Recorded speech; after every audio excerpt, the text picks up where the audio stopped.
Good morning, ladies and gentlemen. Please take your seats.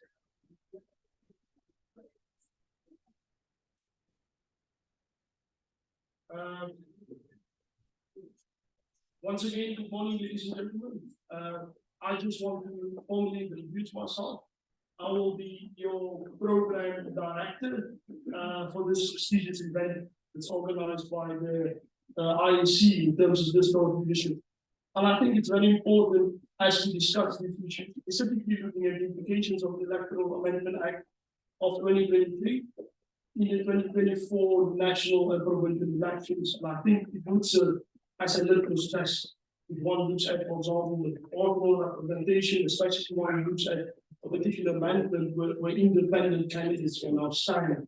And if there's only one particular independent candidate, how do you share the votes in terms of proportional representation? So these are all questions. The argument has been that you normally distinguish between what the Constitutional Court said and ultimately what electoral experts said deals with election issues, various methods, whether it's mixed methods of proportional representations or maybe all these other approaches that can be followed. So I think that's very important, and I think that would be the background behind what we're going to discuss, especially if you look at from all our prestigious presenters that's going to present today and will share their insights with us. But before we continue, ladies and gentlemen, I just want to comply with protocol.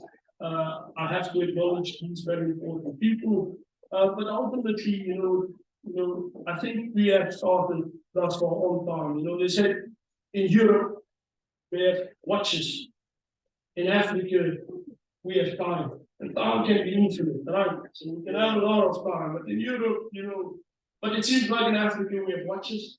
We've started on time with regards to the program, but nonetheless, ladies and gentlemen, I just want to make a couple of acknowledgements, which is very important. So once again, my name is Ambrose with Plessis. I'm also a lecturer at the University of the Free State. My background, I have background in political science, and I'm currently, finishing my PhD on Norwegian politics, and that will be also a big issue with regards to Norwegian politics. But ladies and gentlemen, if I introduce the list, the protocol, that we need to acknowledge the Deputy CEO of the Electoral Operations, Mr. Masego Sheburi.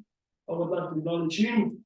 Professor Maringira from Plaatje University, our colleagues from Plaatje University, there's Sanet from the University of South Africa, also a good colleague of mine, Professor Plessis, also very good colleague, General Manager of Outreach, Mayor Moagisi Tsibanda, Provincial Electoral Officer of Limpopo, Mayor Ungaro Mateta, Provincial Electoral Officer of Gauteng, Mr. Kawo Masego, and Provincial Electoral Officer of Free State, Mr. Jabalala, Manager of Knowledge and Research Management, Mr. Kawo Rakun, Manager of Electoral Matters, Mr. Liba, Government Departments, Departments of Education, Government Communication and Information Systems, Corporate Governance, and Traditional Affairs.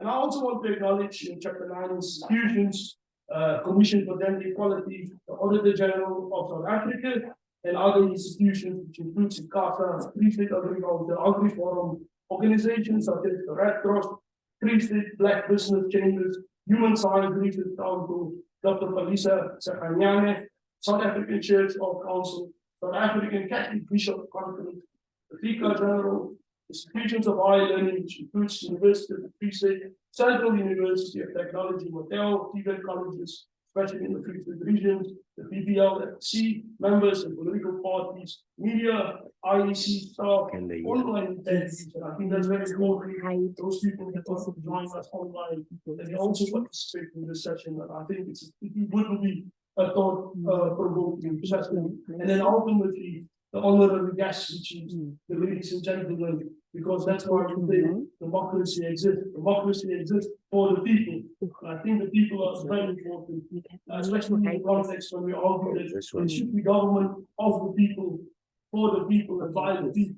It can only exist, and I think the 2020 for that is very important, especially the discussions among the various political parties. But nonetheless, ladies and gentlemen, I would like now to introduce the provincial electoral officer, Mr. Daulani Chalwala, to officially welcome all guests. I agree. What must I do?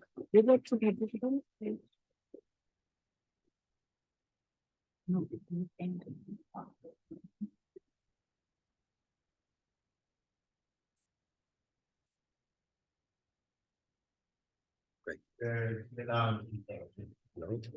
Okay. What do we do? We had participants. What did they do? No? They. Okay, yes. Come to me. Let me see. Left click. I'm not for What must I do? from the guests. Yes. They say you are my guest Yes, I saw it. and not theirs. Promote to Ladies and gentlemen, Okay, we have LEC of Culture that came up in our midst today. okay. All right. Welcome, sir. Okay. All right. Let me Yes, start by fine. saying good morning Can I do hello on you can do this? and welcome to this ceremony. Mhm. We Close this. are excited to thank you. And as always, I have Yeah, a feeling. I have a feeling that we're going to have a very wonderful session. And for those who don't know me, my name is Jabulani Shabala. And I also work for the coalition. Our program director, our esteemed program director, Dr. Ambrose, our sincere gratitude to you for taking time and making sure that we can facilitate this. I'll tell you the truth, he's really a friend of the commission, Dr. Ambrose. He always ready to assist, and sometimes on a very short notice, like we did for the session. We only informed him last week, Thursday, somewhere there, and he was willing to set aside whatever engagements that he had and come to us. A warm welcome to our guest speakers and our panelists who generously agreed that they will be with us to share their expertise, their dedication and commitment for agricultural democracy are genuinely appreciated. And we are grateful for the opportunity to learn. Our DCO, Dr. Masego Sheburi, seated over there. Professor Maringira from the University of Plessis. Welcome, Prof. Mayor Sanet Solomon, political analyst from the University of Plessis, my alma mater. And we are also honored to have you as guests, distinguished group of guests, and more especially political parties. I've seen a number of our PLC, Party Liaison Committee. You are welcome. Also the students, I'm told there are students among us here from various institutions of higher learning. We are delighted to have you as well. Also our guests joining us from the online platform. My two counterparts from Limpopo and country are also here. I don't see Mayor Gabo, sisters, where are you? I've seen that Tabo Masemola from County over there, the Tabo Masemola. He's younger than he's responsible for the biggest orders in terms of the population, economy, and other things, even crime. You know,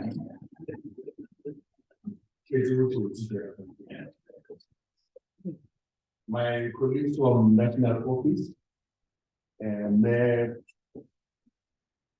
and my principal doesn't see her.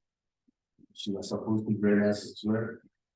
Our manager for knowledge, management, and research, Dr. Chabo Rapo, seated over there.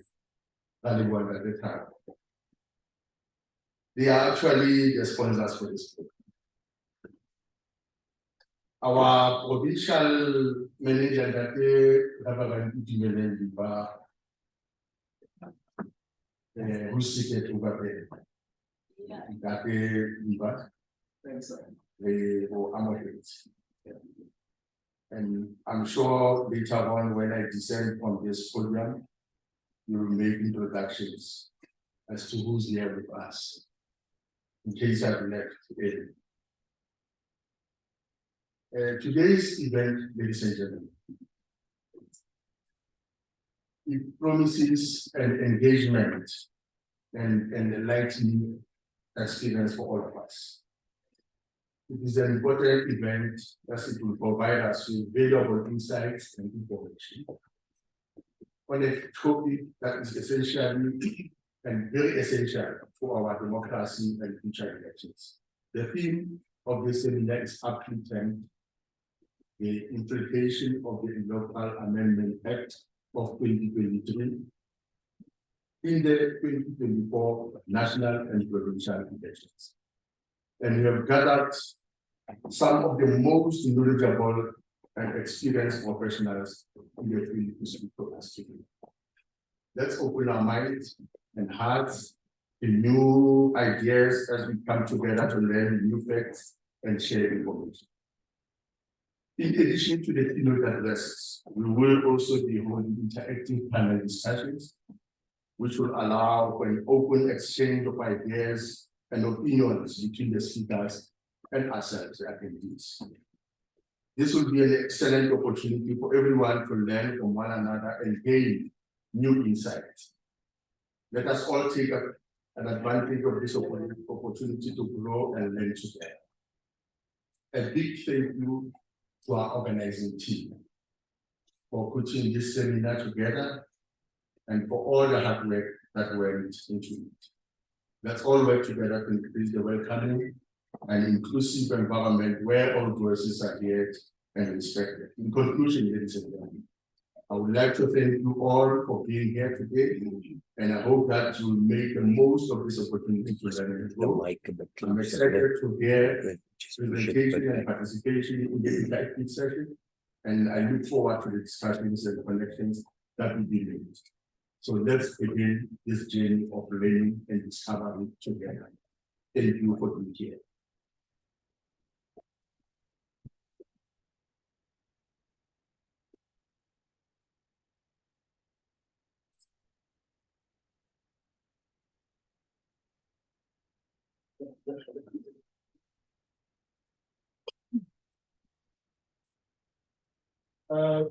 Once again, thank you very much, Mr. Chabanala, for those encouraging words. And I think those words are very important, especially when you look at the domain where research and subject experts engage with the people on the ground, because knowledge exists for the people. And one needs to understand that these collaborations, co-creation, that we enter in is very important, not only for the dissemination of knowledge, but also for co-creation, because with these sorts of engagements, knowledge truly emerge. But nonetheless, ladies and gentlemen, I think Dr.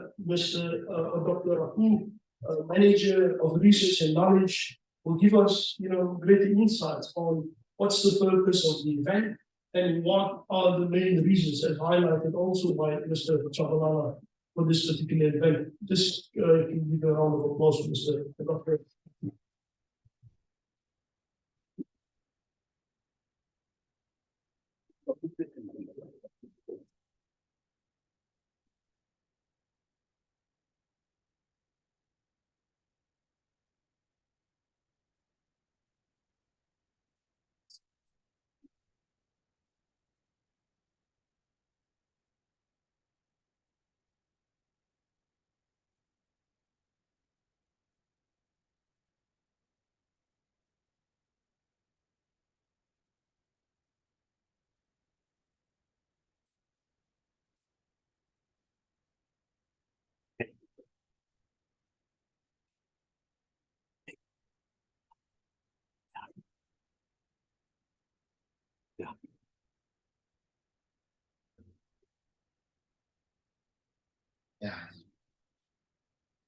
Morning. Morning.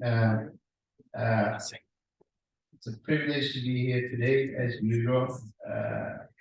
We've been to the Free State, number of seminars at the Free State. It's always a pleasure to be here. And let me start by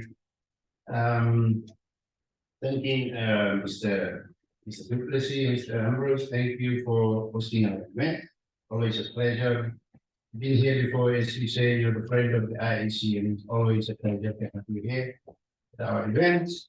Also, I'm going to start acknowledging the presence of some few people. Let me start with our Deputy Chief Electoral Officer for Electoral Operations, Mr. Sheburi. This is a very busy man. His head is on the block as we speak. As you know, the elections are coming closer and closer. So this is a man who probably has to sleep later than everyone else and wake up earlier than everyone else. So Mr. Mateo, that's really pleasure to have you here. Thank you so much for your time. I also want to thank Mr. Shabalala, the Provincial Electoral Officer for the Free State, for leading this exercise. It's always a pleasure to see you hands-on in running these events, and look forward to more of these events. Let me also acknowledge, MAC for Cocktail in the Free State, Mr. Maringira, welcome to our event. Pleasure to have you here. And also we have our other provincial electoral officers. That day, Masego from Plaatje. Pleasure to have you here, sir. Thanks for joining us. Me, from Limpopo. It's always a pleasure to have you in all these events. Also, let me thank our speakers. Mr. Sheburi is also one of our speakers, as you will see on our program. Professor Maringira, it's always a pleasure. We've met several times before. It's good to see you here again. Ms. Sanet Solomon, thank you so much. Look forward to your inputs, and I'd like to also acknowledge all our guests online as well as in this room, in line with the protocol as outlined by our program director and also our provincial electoral officer, Mr. Chamalala. Welcome you all to our event. As the provincial electoral officer said, this seminar is part of our national seminar program, which I am coordinating from our head office in Centurion. It is running across all 9 provinces. So this is one of the provincial offices, one of the provincial events that we are completing today. There will be others. We always advertise them fairly openly. So if you are interested to attend some of them in other provinces, topics that are of interest to you, you are welcome to attend. These seminars,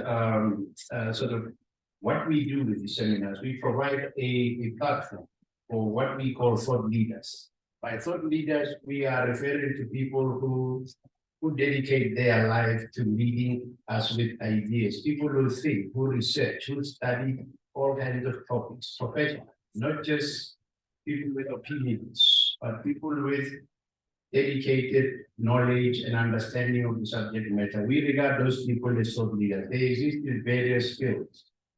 Academia, they exist in political parties, they exist in civil society, all kinds of institutions. We want to tap into that knowledge that they have. It's a resource for the country. It's not just the knowledge that they have for themselves. As you understand, as you will know, I had a saying that knowledge is the only possession that if you share it, it expands in volume. It doesn't contract. It doesn't become smaller. The more you share knowledge, the more it increases in volume. So we want to take advantage of that. We want to provide a platform for these thought leaders to lead us in all kinds of topics and subjects of interest, not only to the IEC, subject of interest to our stakeholders, to South Africans in general, to prospective voters. There are new voters that are coming up and voters that have been there for a while. There's all kinds of subjects that are of interest to them. but also subject of interest for South Africa's electoral democracy and how it operates. We, as the IEC, we are interested in these topics and we are willing to identify, we are willing to go anywhere, including overseas, abroad, to find experts in these topics and to provide a platform for them like this, for them to lead us and share ideas and knowledge with us and educate us. So there's an educational component to this exercise. So it's intended to this leadership exercise, as I say, is intended to provide education. It's intended to also, one of their strategic objectives for the IEC is to educate citizens. So through this exercise, we've got other initiatives that we run, but through this exercise, there's as I say, there's an educational component to it, to educate members of the public on these various subjects, but also the IEC is a learning organization. We learn, we don't just run and manage elections, but we learn, and out of the learning that we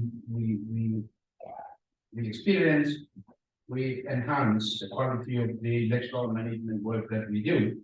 So, but we also learn about the views of citizens, the views of voters, their needs, the views of about the work of the IEC, their views about what do they think about the quality of election management work that the IEC is constitutionally mandated to carry out, and how we can best meet their needs. So there's an element, in addition to us educating the public about our democracy, we have a civic and democracy education program through which we educate citizens about methods relating to voting, casting their vote, but also we learn about the needs of citizens. So through this exercise, we are able to manage options better and meet their needs.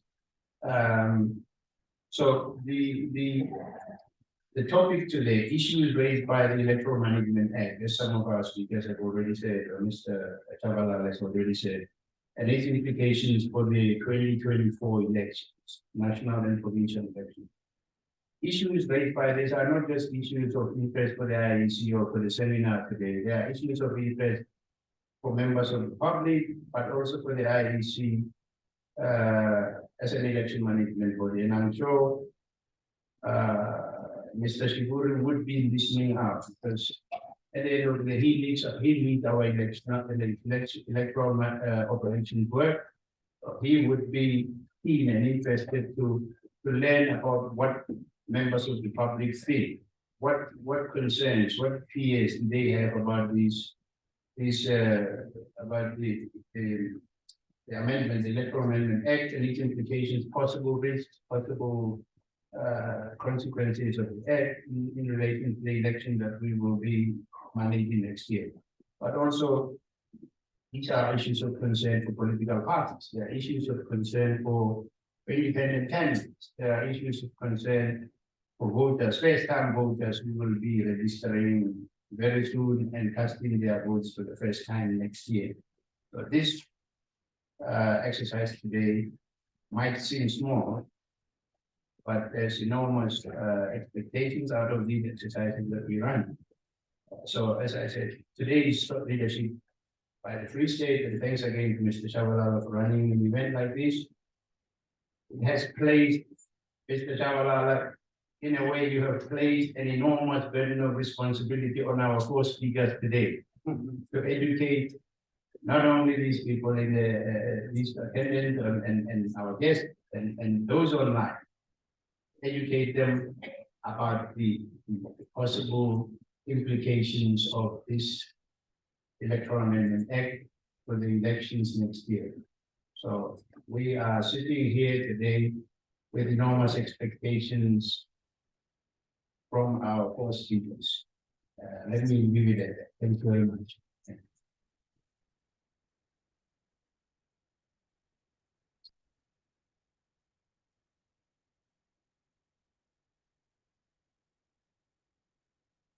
Thank you very much, Dr. Abu.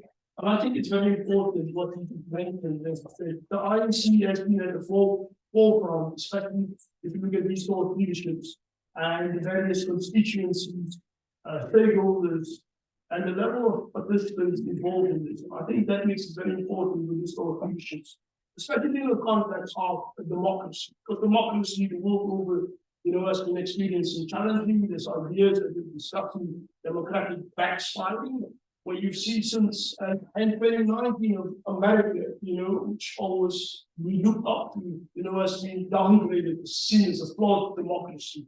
You saw the storming of the capital. So ultimately, the IEC exists for the people, and we need to understand why these institutions exist. And once we disseminate knowledge, knowledge with not only from these subject experts that's going to share their knowledge, but also engaging, with the very important stakeholders, because ultimately, we're serving a litmus test.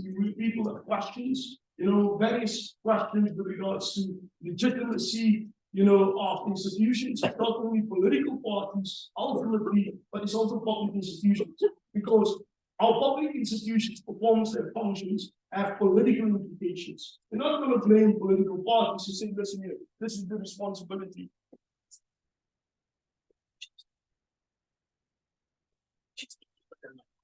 Sorry, the mic.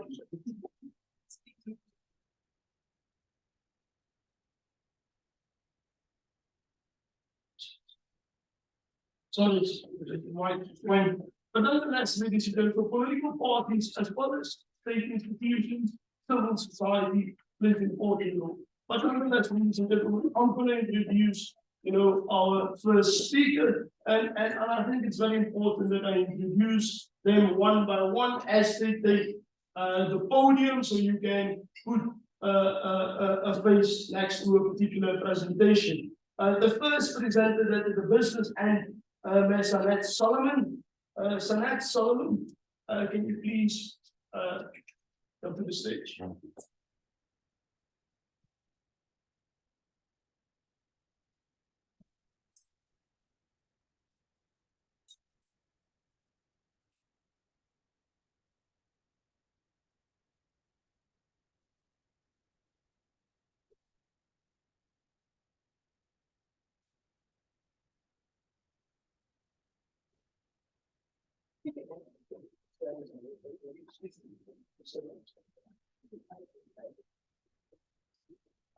Ladies and gentlemen, Sanet Solomon, also a lecturer at UNISA in the Department of Political Science.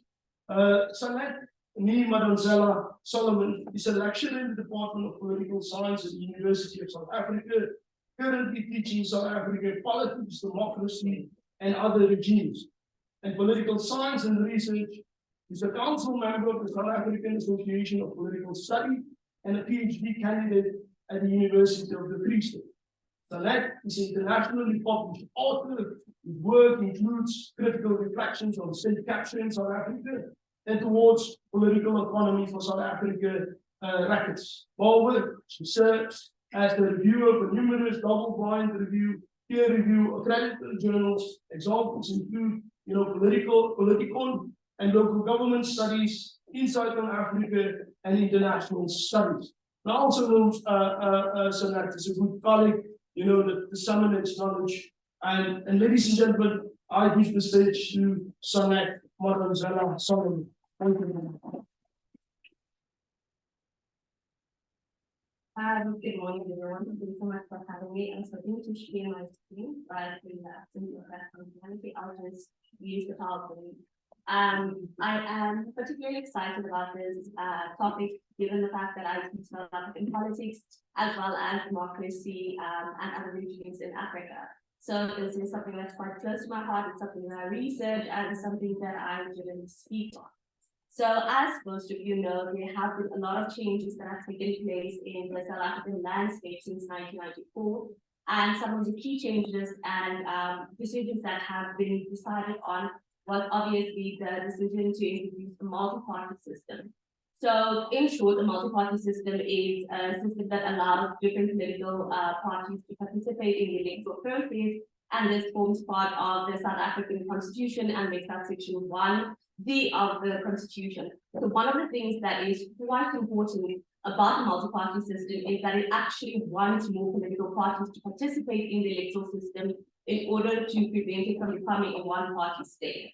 A second political decision that was taken that had large implications in terms of our country was the decision to make use of a parliamentary system.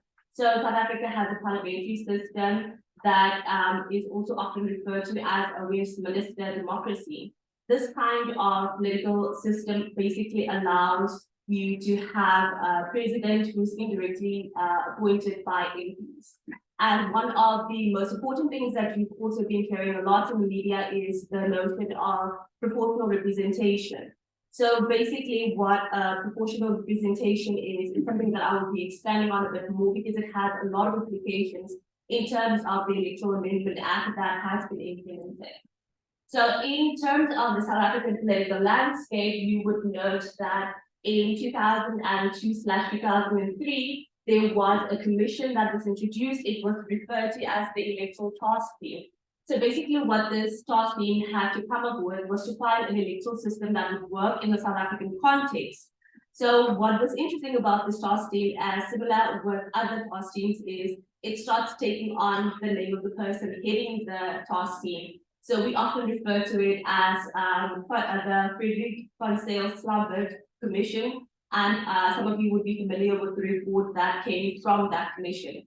So one of the things that they came up with is there was research done in terms of which electoral system would work based in the South African context. So one agreed that we should, or one school would agree that we should go with proportional representation, whereas another group of people thought that the system needed to be reformed in its entirety. But when they were doing the research, there were obviously clashes in terms of the different views, and it was decided that South Africa would proceed with having a mixed member proportional representation system. For those who are not familiar with it, the proportional representation system is one that attempts to ensure that seats are allocated proportionally in terms of the number of votes that people cast. So as you are aware, South Africa has a bicameral parliament, which basically just means that it has two houses of parliament. The one house of parliament is referred to as the National Council of Provinces. We all call it the NCOP. The other house of parliament is obviously called the National Assembly. So in terms of the division, the national list, in terms of the RP system, accounts for 200 of those seats. The other 200 seats are allocated in terms of a provincial national list. So for those of you who obviously work with this, you're very familiar with it, but this is something that's important to mention for those who don't necessarily work in terms of this landscape. So one of the things that happens is political parties then list their preference or their preference for candidates on the list, and this is then submitted to the IEC. Candidates then elect on the basis of proportionality whether they'll be getting those seats. So seats are then allocated in terms of the top of this list that goes lower down. In short, the proportion of votes is determined by the number of candidates on the list, as well as obviously the number of votes. So in South Africa, we make use of what is called the Drupa quota system. So this basically implies that there should be a number of votes or quota for votes that a party is required to attain in order for them to get a seat in the parliament. And this is determined by the number of seats available as well as the number of valid votes. So valid votes is very important. And the reason why I'm giving all of this background is once you go into the origin and so on of this new electoral amendment bill, you need to have a bit of this background in order for you to understand why there's so much contestation with regards to this. So basically what the Drupa quota method is, it basically allows for the allocation of seats in the National Assembly, and this is based on a proportional basis. This is determined by how many votes a political party receives, both regionally and nationally. That's also an important part. And there's obviously amazing resources in terms of how the seats are calculated, but given that you are from the IEC, you are quite familiar with how these seats are allocated. Now, with regards to the proportional system in the South African context is we make use of what's called the mixed proportional system. So this basically means that we use two systems at the exact same time. The plurality majority system, which is linked to both representatives and their constituencies, and secondly, we make use of the proportional representation system. That's the second one. But there's disadvantages in terms of this proportional system in that one, it only allows voters to express their preference for parties and not for individuals. So that's an important part. And then secondly, the proportional representative system only features representations in smaller parties with party proliferation. So what basically happened is there was a movement called the New Nation Movement. They were dissatisfied with the political landscape at this point in time. And during 2020, they basically went to the Constitutional Court and they basically wanted changes to the electoral system. Because obviously, as you know, independent candidates weren't allowed to vote. So what happened in June 2020 was obviously a major change in terms of the South African landscape, because for a very long time, you could only vote for a political party, but now you could start voting for people after the Foreign Court decided that the Electoral Act was actually, or a portion of it was actually unconstitutional, as it did not allow independent candidates to contest for obviously the national as well as provincial elections. And then it basically ordered the amendment of this act, or the 1998 Electoral Act, and the government was given 24 months to implement this change. The Portfolio Committee of Home Affairs then started the process to amend this act, and thus the Electoral Amendment Bill was introduced to Parliament, and that's what we've been talking about the whole time. Okay, awesome. So this started a lot of controversy because now people wanted to know, should we change the electoral system as a whole with everything not working? And or were we only going to make slight amendments in order to make this act more constitutional? So Parliament and obviously the committee tasked with it opted to go for the latter, the option of making amendments to the electoral bill instead of completely overhauling the entire electoral system, which would have far-reaching implications, obviously. So there were a number of main features that were introduced in terms of this act, and I've highlighted 10 that I believe was very important. One, it changed the definitions of who was allowed to contest for national as well as provincial legislatures. Secondly, it provided the nomination of independent candidates. Thirdly, it provides the registration of parties and basically indicated that they must submit a declaration confirming that all candidates are registered to vote in the region or the province where this election is set to take place. It provided a procedure for a non-compliant nomination of an independent candidate, provided for the inspection of copies of the list of independent candidates, provided for the objections to independent candidates, provided for the inclusion of the list of independent candidates entitled to contest for elections. 8, it obviously provided that independent candidates were bound to the Electoral Act. So you would note that political parties were obviously bound to the Electoral Act, given that they could always participate in the elections. But now you needed to also introduce this new element where if you are an independent candidate, you also have to abide by this, by the Electoral Code of Conduct. The 9th point was to provide for return of a deposit to independent candidates. And lastly was the amendment by setting out a new electoral formula for the allocation of seats. And for those of you who follow the media, you would know there is a lot of conversation in terms of how this allocation is supposed to be divided and so on. And there was obviously also a number of perceived challenges with regards to the current law. People weren't happy about certain portions of the bill, and you obviously have implications in terms of the country as a whole. So for approximately 30 years, basically 3 decades, political parties only had to have 1,000 signatures to contest elections. So when people, or when it was accepted that individuals would be able to contest for national and provincial government, it was also assumed that these people would have the same number of signatures that they had to get. Wrong, that was not the case. Instead, individual candidates have to at least get 8,000 signatures, which is much more than what political parties had to get. Then secondly, this basically, the counter argument for this was that they needed to have rationale for this. So it was agreed that the reason why individuals needed more signatures than political parties was to prevent the ballots from getting too long and overly complicated. Because if you only need 1,000 signatures, it would be easier for you to try and gather the 1,000 candidates, the 1,000 signatures. But imagine how many people could gather 1,000 signatures. So you don't want it to be too lengthy, but you want to give people who do have the popularity and support an opportunity to get to that.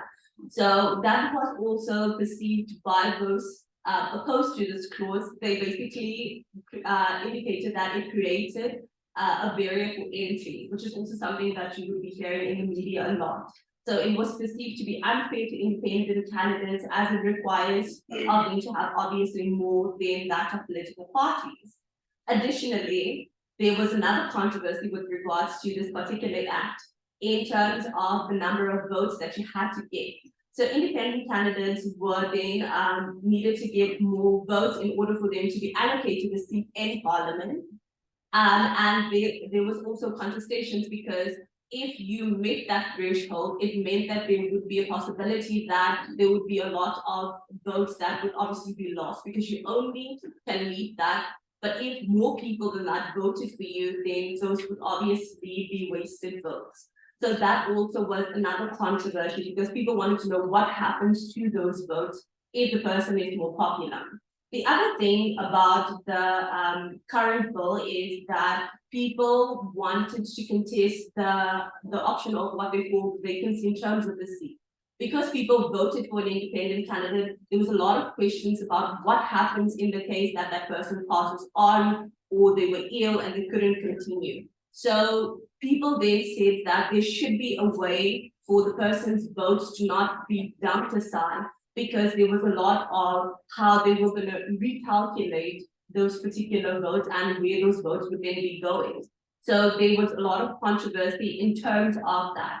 Then another thing that was regarded as quite irrational, I'm using air quotes because they call it irrational and both inconsistent, is that independent candidates could only contest for 200 of the votes. So for those who are not familiar with how it's broken down is you have a bicameral system, it has 490 seats, right?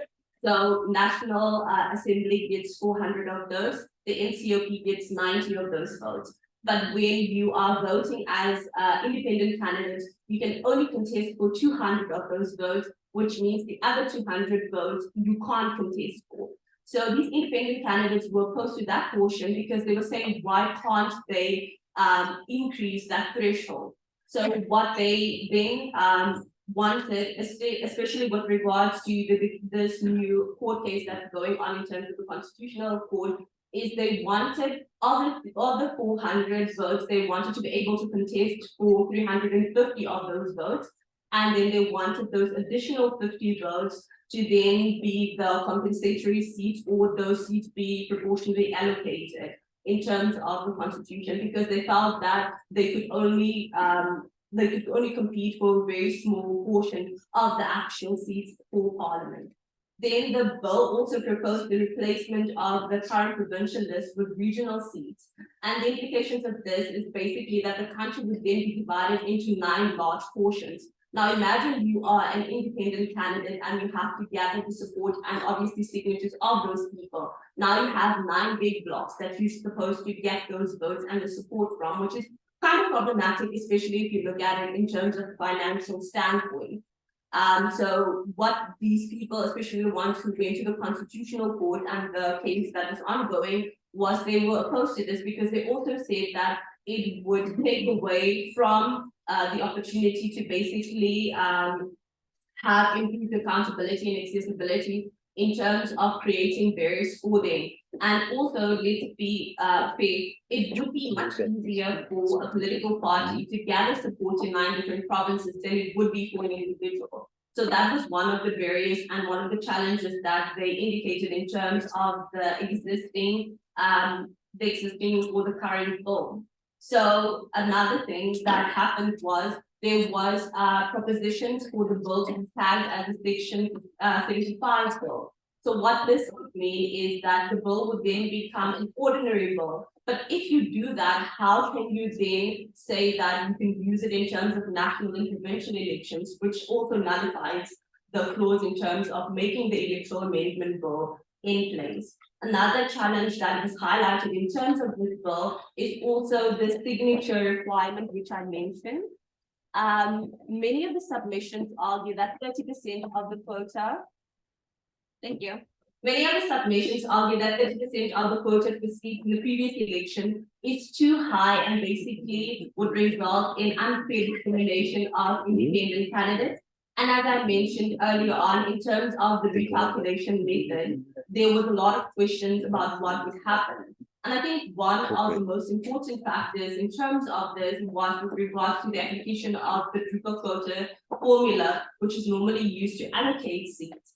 So basically, how it does it is to allocate seats in terms of those individuals and parties would be unfair because of how the formula works. So they basically argue that it would result in insufficient consideration for your independent candidates. So obviously from that, we gather that there is a number of challenges that are taking place. One, there were a number of people who didn't want an amendment bill. They basically wanted to reform the electoral process, but obviously doing something like that would mean that you have to allocate a number of resources. So where would the money have come from? Secondly, reforming an electoral process or the reform of the electoral system would also be quite a lengthy process because you would have to get public participation, you would have to get people's buy-in and so on. And there was no guarantee that going this route would actually result in like a better solution for the country. Then there was also the ongoing constitutional case where people are saying that despite the introduction of this Electoral Amendment Act, which was previously a bill, but since it's time, it's now an act, it is problematic because it basically doesn't protect individuals as much as it does political parties. And then now with the ongoing court case, there's a possible blurring between the constitutional court, which is obviously part of the judiciary, and the legislature, which is of which Parliament forms part in. So people are quite concerned that should the constitutional court make a decision that is not favorable in terms of all of these parties, that could basically cause a blurring between these parties. Additionally, the ongoing constitutional case also has the ability to cause delays in terms of the elections. And this would mean that there's a possibility that if there's constant challenges of this act, that we might not have elections in 2024, which would be very problematic, right? Then there is obviously questions surrounding time. Will there be enough time to implement some of these changes? Because there's quite a bit of the process that hasn't started yet. So when will the Electoral Commission actually get time to implement these changes? That was one of the things that also popped up in terms of the ongoing research. So also, will the IEC, even if it did finish at the end of this year, will the IEC then have enough time to implement all of these in terms of preparing for the elections?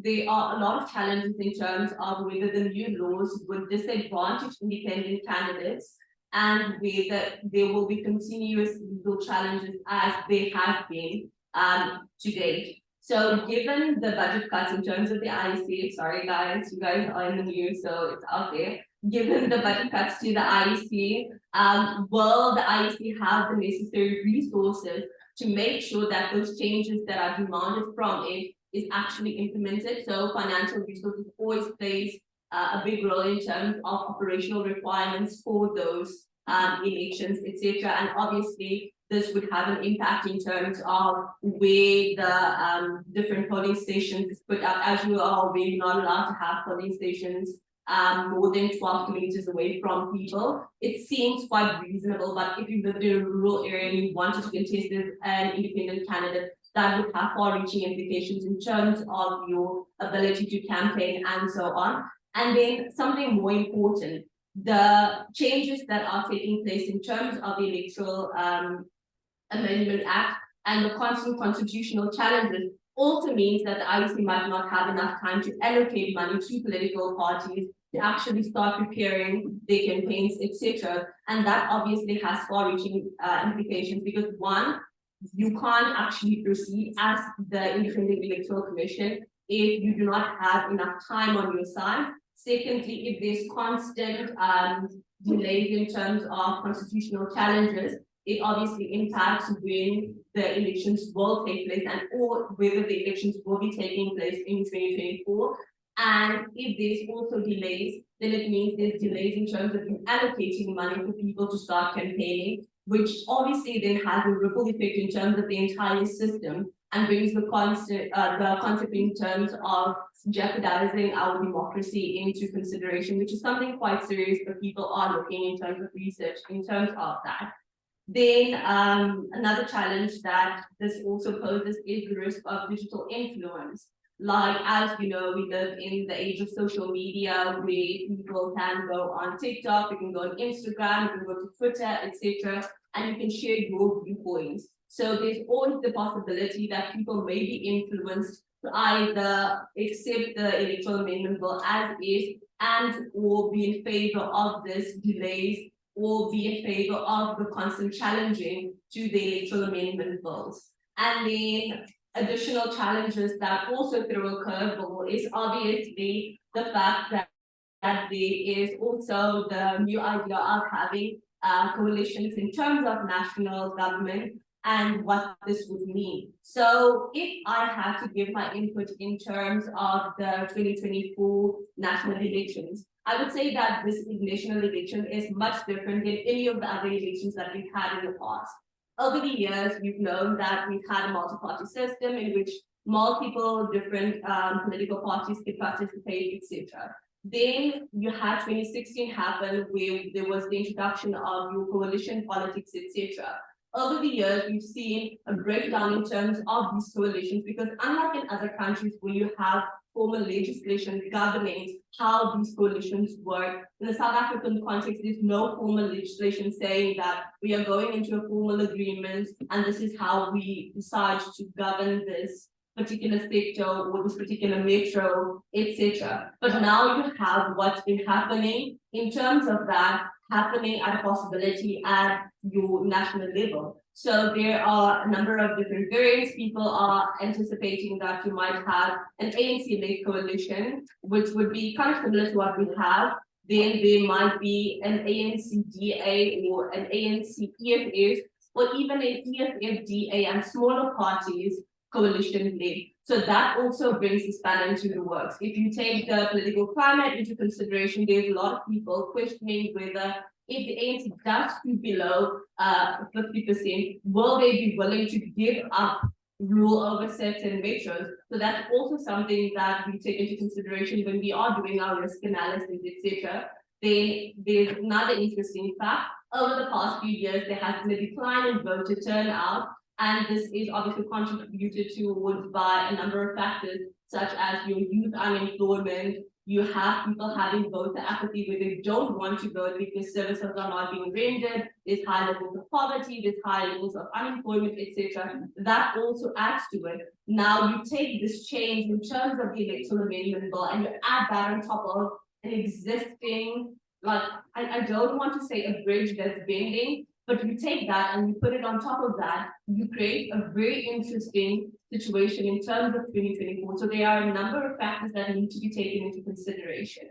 So what some people are arguing for is, one, we accept the electoral amendment bill as is, we try to implement it, and we try to make small accommodations to ensure that there is equality in terms of what the independent candidates and the political parties are asking for, which I think might be the easiest. Then there are additional requests by other people, especially people in academia, people from civil society, etc., saying, given the challenges with the electoral amendment bill, why don't we allocate more time towards that so that we can sort that out and then only start implementing that in 2029. But that would obviously also then mean that the changes that were requested by the Constitutional Court, which were supposed to be implemented within 24 months, were not implemented. So as a country, we find ourselves at a very peculiar situation where we have to decide. I would say, like my personal opinion, which I'm not supposed to share, but I will. I think that more research needs to be done. I think as a country, South Africa has been through a lot, is going through a lot, and so on. I think that people would be very unhappy if there were not to be an election in 2024, because I think that people are ready to go to the polls. I think that other institutions are ready to do the task that is allocated to them constitutionally. And I think that maybe let's go with what we have. Let's see what the Constitutional Court says. I don't think that it would be the end of the world if independent candidates were to contest for 350 out of the 400 seats, because in any case, they can't get more than their particular seat, etc. And additionally, they have to meet a higher requirement in terms of the number of votes that they get. I believe that for parties you need to get, I think for one seat you need to get 43,000 votes, and I believe for independent candidates it could be 90-something thousand, which is quite substantial, because how many of the independent candidates can actually get those number of votes? So I say let's not delay our democracy. As Mr. Ambrose mentioned, there is a lot of democratic backsliding in terms of the rest of the world. I think that South Africa has worked very hard to retain the democracy that it does have. And I think that those small changes are not too much to ask. But thank you so much for your time.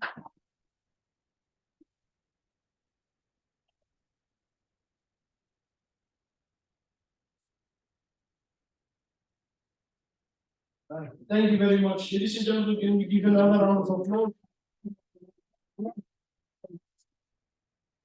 And I think that Sanet gives us, more questions than answers. Because if one starts analyzing these, and I like analysis, taking a holistic approach, where you not only look at, for example, the specific legislation that has been amended, but also looking at implications in terms of both institutionally, how it affects, for example, the various institutions in government, how it affects civil society, political parties, how it affects independent candidates. And that ultimately, if you look at, for example, an external environment, looking specifically at the general and political environment, and the economic environment, we cannot ignore that, including the technological environment, where we look, for example, we are in the fourth industrial revolution, because we ask the question, the influences, digital influences. If you can see these days, I can now imitate your phrase, I can take the phrase of IEC, and I can take his voice, and I can send out, and then we question, the legitimacy of these issues. So we have more questions than answers, especially the young people, 70%, which are unemployed. They're voted or not, how do we get them? And ultimately, the conclusion is, they say, democracy is the worst form of government. It's a mess. Democracy is a mess. It's a mess. But it's best in terms of representation. At least we can all share our views and our viewpoints. But yes, I said, ladies and gentlemen, please keep the questions that you will pose to Sanet Paranzala. But now, ladies and gentlemen, I'm going to introduce our next, speaker, Professor Godfrey Maringira. Can you please take the stage, Professor, from the Department of Social Science, Social Relation Media.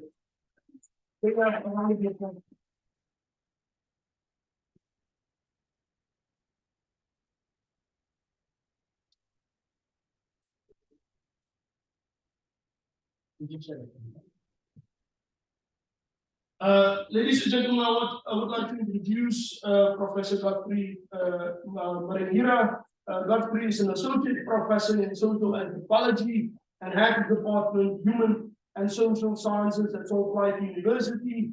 He graduated with a master's in migration studies at Wits University in 2010 and a PhD in anthropology and sociology from the University of the Western Cape in 2015.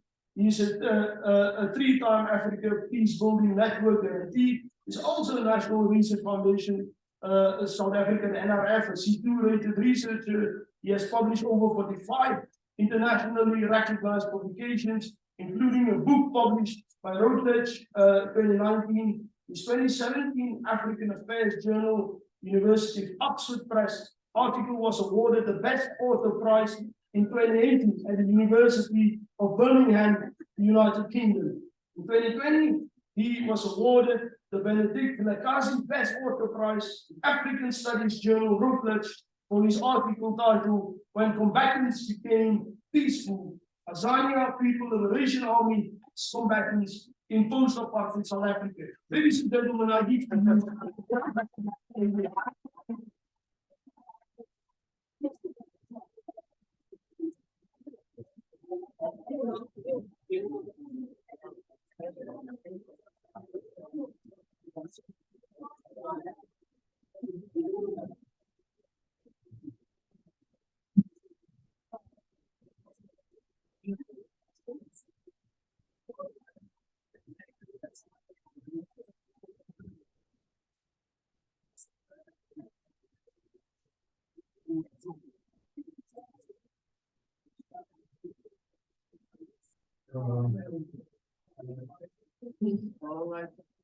Thank you very much for the invitation. And thank you very much for saying. As an academic, I've been taught to just say all protocols to say. But trying to mention others to then omit others.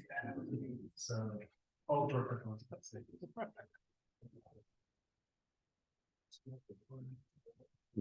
And thank you to Solomon for that detailed presentation, which kind of gives us a background on Amendment Act 2023. So, as we said, not to get into the details of the Act in its background.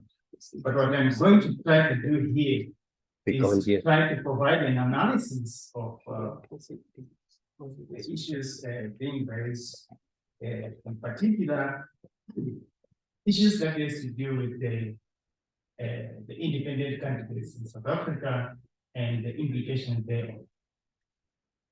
So, but philosophically, what does it mean to be an independent candidate? And this is that. Because I think when it comes to the conceptualization of an independent candidate, or trying to define who is an independent candidate, what makes an independent candidate independent? And I think these are some of the questions. I'm asking this question because one of the details that have been raised by Ms. Solomon here actually pertains to issues that has to do with independent candidates in the ways in which they've been affected by the Amendment Act. So what makes an independent candidate independent is quite problematic in the sense that in many cases, independent candidates are not independent.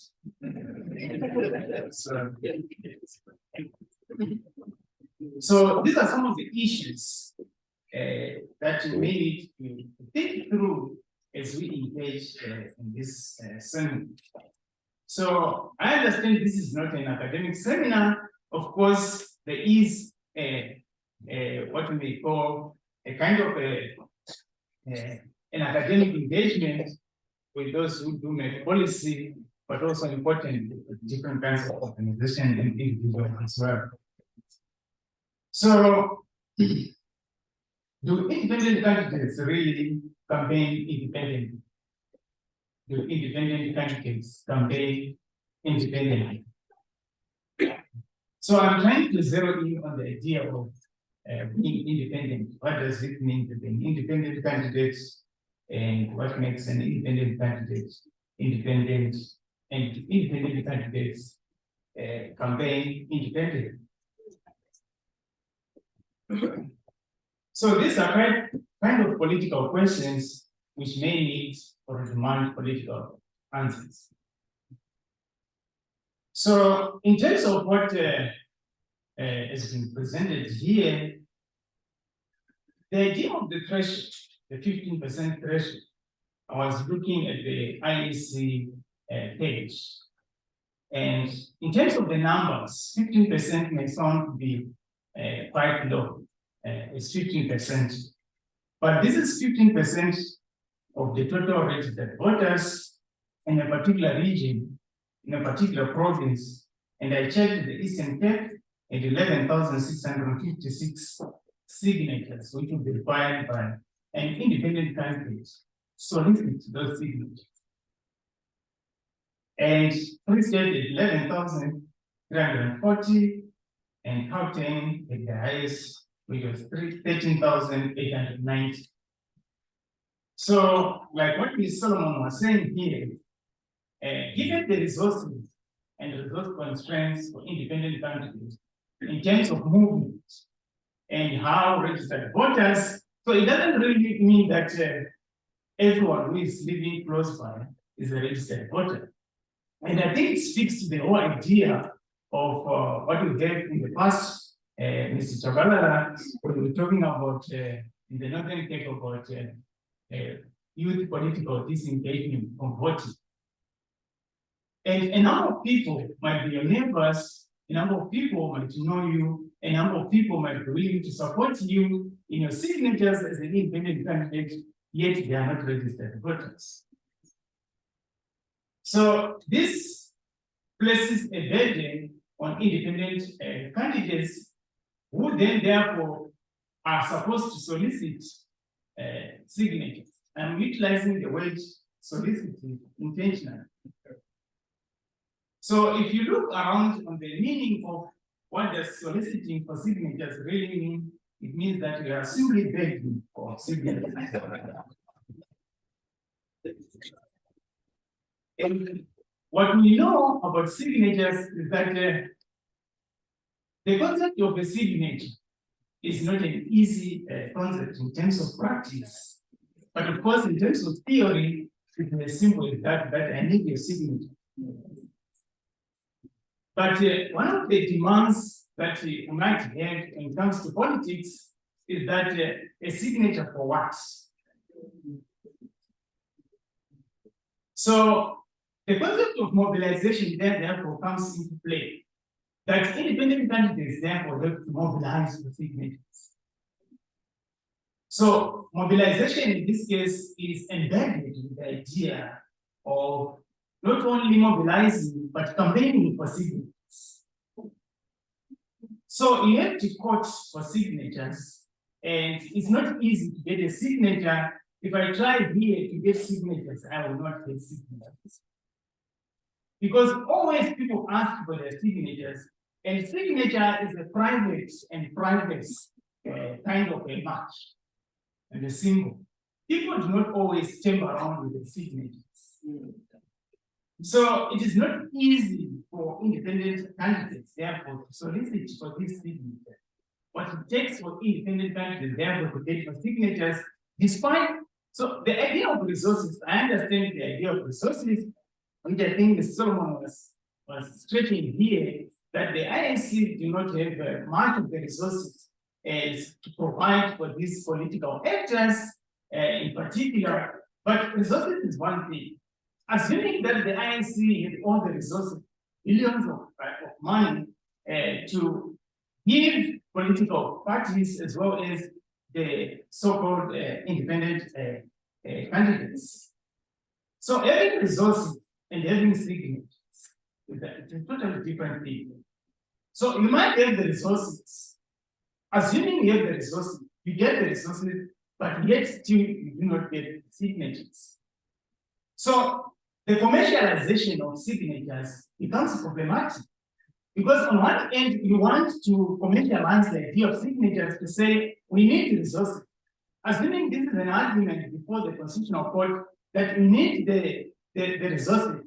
But signatures are a political entity on their own if they are to support an independent candidate. So this whole idea of commercializing signatures, saying that the idea of resources, we need resources so as to get signatures, is totally different. So one has therefore to understand and unpack the idea of the 15% mark that one can get 11,656 signatures for provincial nomination. It becomes quite problematic, even 10 signatures a day. And it's like,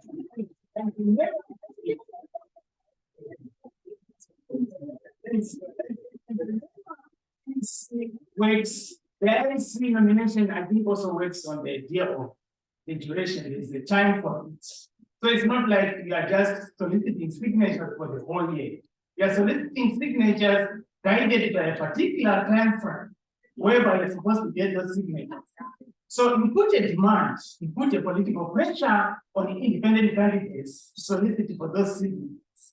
So the mobilization of signatures, and for me, this is the mobilization of an election within an election.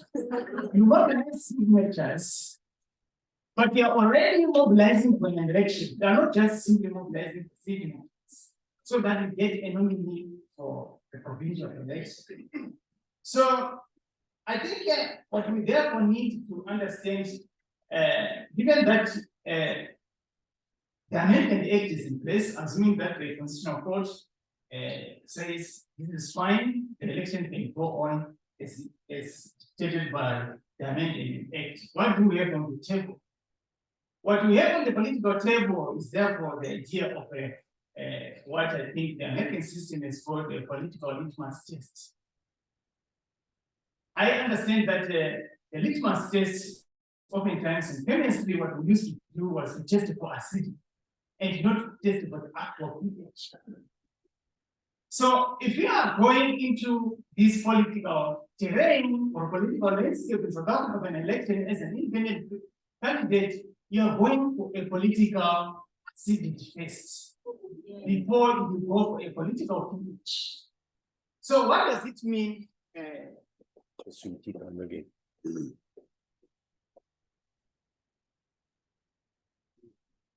Okay, thank you.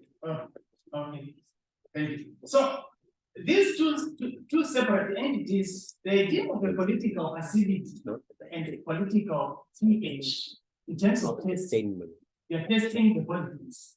So the political acidity first is the idea of signatures. You have to test the acidity. So the voters therefore have the ability to nominate you or not nominate you through their signatures. So we are getting into what we may call political primary election before the actual election. So we have been subjected to a political acidity. Do voters really need before we really IEC and therefore utilize all their minimal resources to put you on the pre-ballot, yet you're not going to get the votes. So this political acidity becomes very important in actual fact. Of course, despite all the barriers, but it becomes very important in the sense that independent candidates therefore are subjected to a political acidity. Voters have to nominate for the actual vote statements. But of course, there is also a political landscape here in terms of engagement on what we need to understand. The idea that in actual fact, other independent candidates, assuming that you got all those 11,320 votes in the Free State to stand for provincial nomination, it doesn't really qualify you to say that you have been voted into office. These are just signatures. So you may get the signatures, yet when it comes to votes, you are not going to get any votes. And you have struggled, so you have been subjected to at least two kinds of an election. So this is an election within an election. You are mobilized in an election within an election. So it becomes the politicization and mobilization of an election in the end. So what do we do now in terms of the implication that someone was saying here? When it comes to the political implication, it simply means that in many cases, when independent candidates weigh all these pros and cons and problems and challenges, but also the benefits that surround it, is that in the end, we might suffer from the idea of representation from independent candidates may not be able to stand if this is going to involve the constitutional court. So independent candidates might face a challenge in this regard, but of course, the constitutional court is a clever court in South Africa because, of course, it can also play what I think Singaman and on one across the politics of waiting. That in other effect, you are not given answers in a particular frame, but you are made to wait. So the politics of waiting is very important in an election, that you do not disengage potential voters from voting because of this Amendment Act. So in other words, you are made to wait, assuming, thinking, analyzing, as well as hosting these important seminars. It's embedded within the whole idea of the politics of waiting, so that you wait and wait and wait, assume and mobilize in the end, and therefore, it's a litmus test. Thank you very much.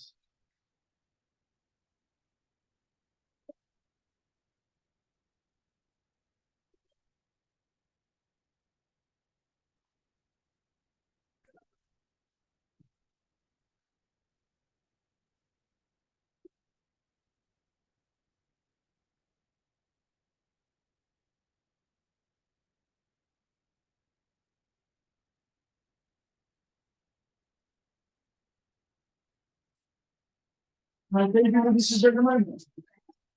I know you have become very excited. I'd like to thank you, Prof, for the enlightenment, and I like, the philosophical approach to, to explain the implications, that it's a political, philosophical implications, that yes, we can look and we can examine, when we look at for institutional matters, whether we look at, for example, thresholds, getting signatures, commercializing these or campaigning, and having elections within elections.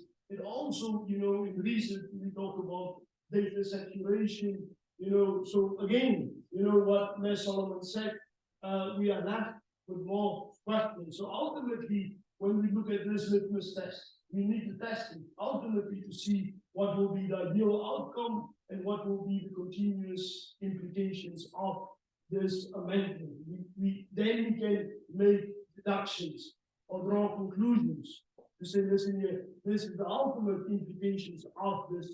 Although now we see more challenges, but ultimately, and that's why we have these platforms, to also, have some solutions at the end of the day. And what we said, the politics of waiting, maybe we have to wait before we can clearly have an outcome, after we've went through this process, because it's a process, we haven't teaching problems, it's a new process, it's a new challenge that we experience. And that's what we do as our Africans, we go through these challenges and hopefully we come out alive.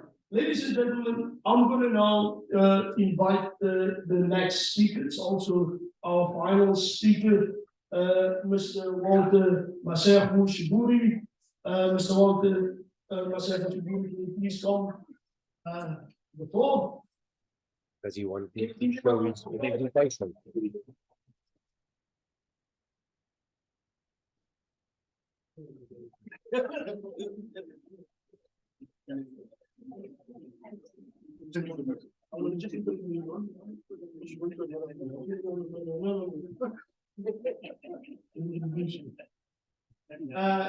Ladies and gentlemen, I would like to introduce Mr. Sheburi.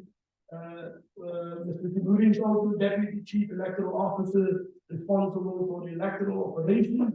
The electoral operations portfolio is responsible for, among others, eliminating voting districts, registering, compilation and maintenance of the voter register, setting up polling stations, including provisioning of electoral supplies, voting materials and infrastructure, registering political parties and candidates.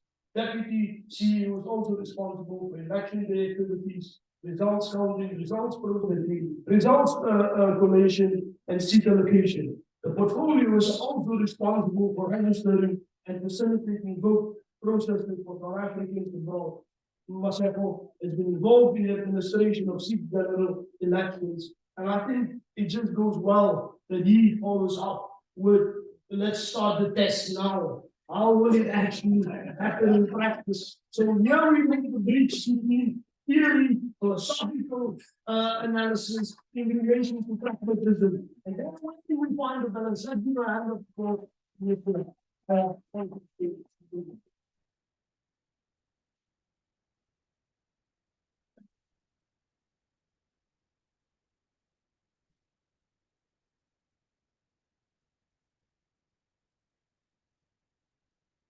I thought I had a difficult job, but coming behind PhD candidates and professors just makes it that much harder. Colleagues, friends, good morning. You want the light? I'm going to try to do two things. No, not two, a number of things. First, to paint the background so that you can contextualize whether you agree with them or not. You can contextualize the questions available to Parliament. Two, I will try to reference the topical issues related to the debate around the Electoral Act as amended, and reference at least the two court challenges that the court has what do you call this? Where the court has reserved judgment. Thirdly, I'll just make a provocative closing remark.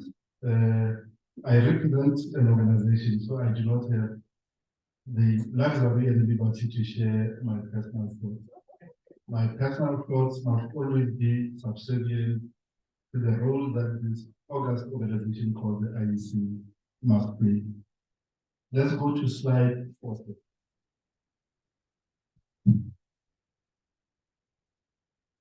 Thank you very much. This slide tries to illustrate what the Act is all about. As Ms. Solomon has indicated, in 2020, a number of applicants go to the Western Cape, they are successful in the High Court, they ultimately go to the Constitutional Court to argue a number of things. One, to challenge the Electoral Act to the extent that it requires adult citizens to contest or stand for political office via a platform of political parties. In other words, to straitjacket adult citizens to exercise Section 99 via a mechanism of a political party and not to stand as independents. To understand the case, you must have regard to one of the primary applicants, Princess there.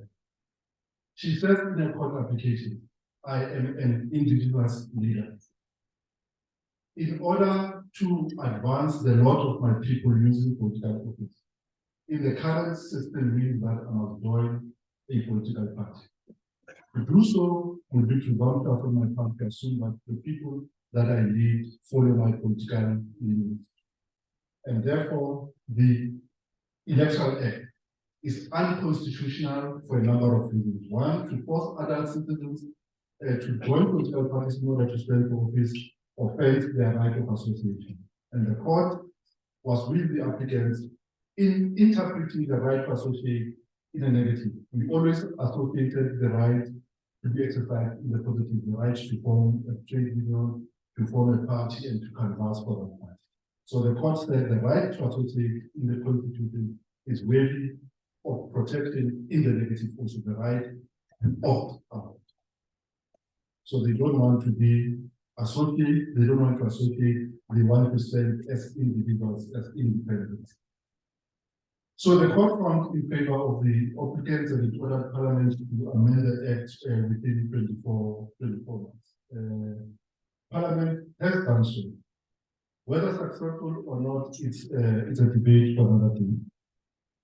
In June, the President assented to the Act. There are 2 court challenges in front of the Constitutional Court. I just give you the background, you conclude and make of that as you wish. There are, these are, as we understood them, there are several applications, 2 separate applications. However, the affidavits in both cases are deposed to by a Senate President. The expert witness in both cases is the same person, but those are several applications. And they argue 3 key points which are referenced as we proceed. And the court met up the head on the 29th and the 30th of August, and as I said, the court has reserved judgment. On the part of the position, we persist with preparation, not because we are arrogant, stubborn, or prudent, but we honor a number of key constitutional principles that the Solomon gave in an input area. On the first one is that we know now that constitutionally, any election must be held within 90 days of an end of term, or whenever they are lawfully called within 90 days. The end of the current terms of legislative assembly end in May. And from that day on, an election must be held within 90 days, no later than about the 14th of August 2024. We also know that that was the judgment of the Apex Court in 2021 when we approached the Constitutional Court to ask for a deferral of election because of COVID. The court there said a general election may never be deferred beyond the 90 days under any circumstances. Go, do the best you can do, and then those who want to challenge this fairness and fairness can come after the term. We also prepared on the understanding that an electoral system that excludes independence is not constitutionally permissible. So this is the basis of our plan. Next slide, sir. Next slide. So what does the Electoral Amendment Act mean? And most of the answers were said by Ms. Solomon, and I'll avoid repeating where she doesn't use competently. Since the democratic breakthrough in 1994, with the system is obtained. From the breakthrough in 1994, the system is obtained. The National Assembly is still made up of 400 people. It is still a two-tier system. In other words, the first 200 of members are elected from regions, and for region you can replace that for the province. And the other 200 are elected on what we call a national to national ballot. So the seat in the legislature, the 200 and 200 seat is retained. It is not a new introduction. It has always been like this. The only new thing is that the 200 seats in the regions can now be contested by both parties and independent candidates. So an independent stands in a region for a seat in the National Assembly. And they can also stand in the legislature for a seat in the National Assembly. I've highlighted this rate because it is one of the challenges in the independent candidate association. In that case, the applicants are asking the court to read in a remedy that says the 200-200 split is irrational. The court must read in a remedy that says the split must be split 350 to 50. 350 in the regions contested by independents and political parties, and 50 to restore inter-party proportionality. And I think I missed something that needs to be said. When the court decided the case in 2020, the court never indicated a preference of an electoral system. The court never changed the political system. Elections are still for membership of the Legislative Assembly, and the Legislative Assembly elects one among its members to be president of Kenya. So it did not authorize a direct election of a president. Thirdly, the court did not remove the constitutional requirement in Section 46 that an election must result in general, in proportional representation. And those words are not given us very purposeful when they use that phrase in the Constitution. In general, in proportional representation, because they accept that perfect proportionality in elections is imperfect. It's not possible. The election result will take you whether the Senate takes you. But you must get a seat or representation equivalent to the electoral support that you get. So that is general, in general, proportional representation that is important. Back to this current slide. The 200 was presented. So what is the challenge? They invite the court to say, reading a remedy that says the seats are 300 in the regions, 50 to restore proportionality. The view of the commission is as follows. The commission abides the decision of the court. However, it filed an explanatory affidavit because that court told us many times that it doesn't want to resolve or decide on constitutional matters related to election without the benefits of having the insight of the court. The only issue we have with this 350-50 split, we accept that it increases the chances of independents being elected. One. We accept that it will meet the in general proportional representation standard. However, where we are not with the applicants is that 350-50 split introduces a risk that has no remedy. In that 350-50 split introduces a risk of an overhead. Overhead results where a party is entitled more seats than are available. And in that circumstances, to correct that, you're going to have to take a seat from another party and distort proportionality or increase the number of seats in that legislature. Even if you put that remedy in law, it is incompetent because the number of seats in the National Assembly are constitutionally determined at 400. So you can't use additional legislation to amend the Constitution. That is the only difference that we have in the 250. Next slide, sir. The next slide speaks related to the provincial legislature. It is still a single-tier system. Nothing has changed except that independence will appear alongside political parties in that election. Next slide. Let's keep this one, sir. On this slide, next slide. Next slide. Yeah, this slide just illustrates the current situation. The provincial legislature tells you the number of seats available in each of the legislatures at least. On the extreme right are the regional seats. It tells you how the 200 seats in the National Assembly are split across the regions. The number of provincial legislature seats are determined on the basis of the total population in the province. The number of regional seats are determined on the basis of registered voters in each region. What is worth noting here is not part of the seminar, but for information, the Commission will, for the first time since 1999, will determine the number of seats in each of the legislatures based on census 2020 data.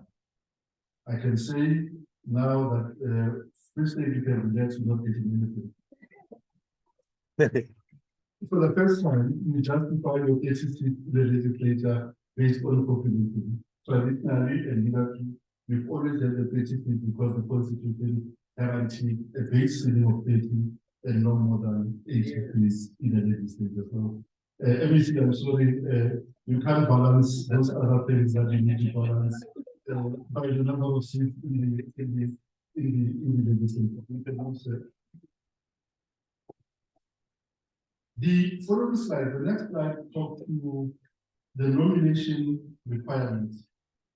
And I'll combine all of them from slides, I think, 12 to 21, and summarize them as follows.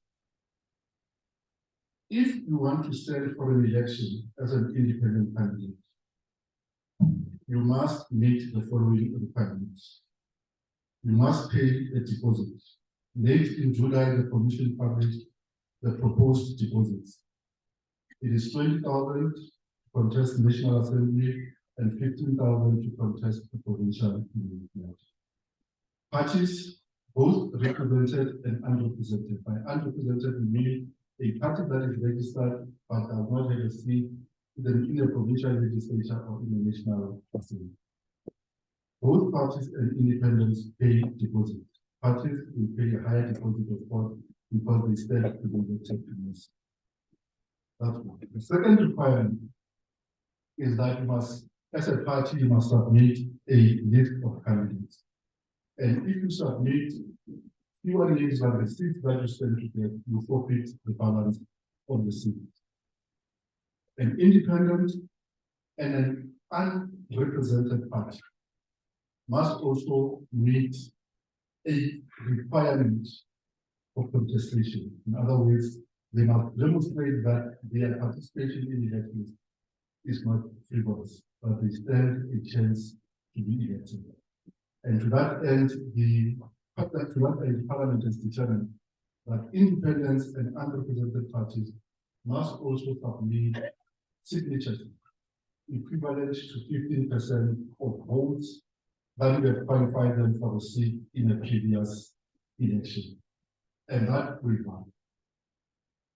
An independent candidate may stand for election in any region, or they may stand for election in multiple regions. Why? Because the election is for the National Assembly and the totality of the Republic is a constituency for that election. However, for a legislature, they may only stand in a legislature in a province in which they are registered as a vote. Those are linked to the requirements of the Constitution in 158 of what can be a member of the National Assembly and the corresponding provision for provincial legislature. So these are the topical issues. Independence and unrepresented parties must meet and signature requirements. If you could go to slide 22, sir. Which one is that icon? Let's see. Okay. Slide, yeah, go for it. There's a supporting map. Next, thank you very much. These are the regional, spread of regional seats across provinces. In the Free State, we have 11 of the 200 seats. And in 2019, to get a seat in the National Assembly from the region of Free State, a party ought to have received 75,602 votes. So the quota then is linked to 75,000. The quota is 15% of that 75,000. Next slide, sir. And that quota for the Free State is 11,340 votes. 11,340 signatures. If you want to go to Parliament from the region of the Free State. We said an independent can stand for election in multiple regions. The question that begs to be asked, therefore, is should an independent meet a quota in each of the regions? The short answer is no. If you want to stand for election in Gauteng, Free State, Western Cape, and Northern Cape, all that you need to do is to meet the quota in Gauteng, because Gauteng will always be the highest vote. So if you submit your nomination document and say, I want to stand in Gauteng, Free State, and Western Cape, we first check whether your signature meet the quota in Gauteng. If they don't, we disqualify you only for that region and check whether you meet a quota in another region for which you have submitted. And if you meet the quota, you will be qualified. This applies to independent as well as to unrepresented quota. Next slide. This talks to the same thing, but this is in respect to provincial legislature election. To get a seat in the legislature in Free State in 2019, a party needed to get 28,571 votes to get a seat. Next slide. And that translated is 4,286 signatures in order to contest a seat in the provincial legislature. Next slide, sir. The requirements, as we understand them, are eminently constitutional, they are eminently rational, because from an election management body, it is a ballot paper. We must understand the ballot paper to be a tool that a voter uses to register their choice, and that choice is recorded as cast, and that we as an election management body, we translate that choice into representation. So if voters are confronted with unwieldy ballot papers, it may add to miscast ballots or spoiled votes. If we are not careful, we are headed to the ballot that was used in the DRC in 2006, an A0 size multi-page ballot paper, a ballot booklet. It was not a paper. In the last election in 2021, on special voting day on Saturday, because the elections were on a Monday, that gentleman had Afro hair, and he lost hair on that day because in Gauteng, for the PR ballots for that election in the city of Johannesburg, we were still printing ballots for the PR ballot in Gauteng when an election had already started. So we printed sufficient just to kickstart the special vote, and the ballots that were used on voting day on Monday were printed on Sunday, on Monday, finished on Sunday morning, distributed to the voting stations on Monday morning. Because we have a finite window period of 21 days to print ballots. You can't start printing ballots until you know the candidates.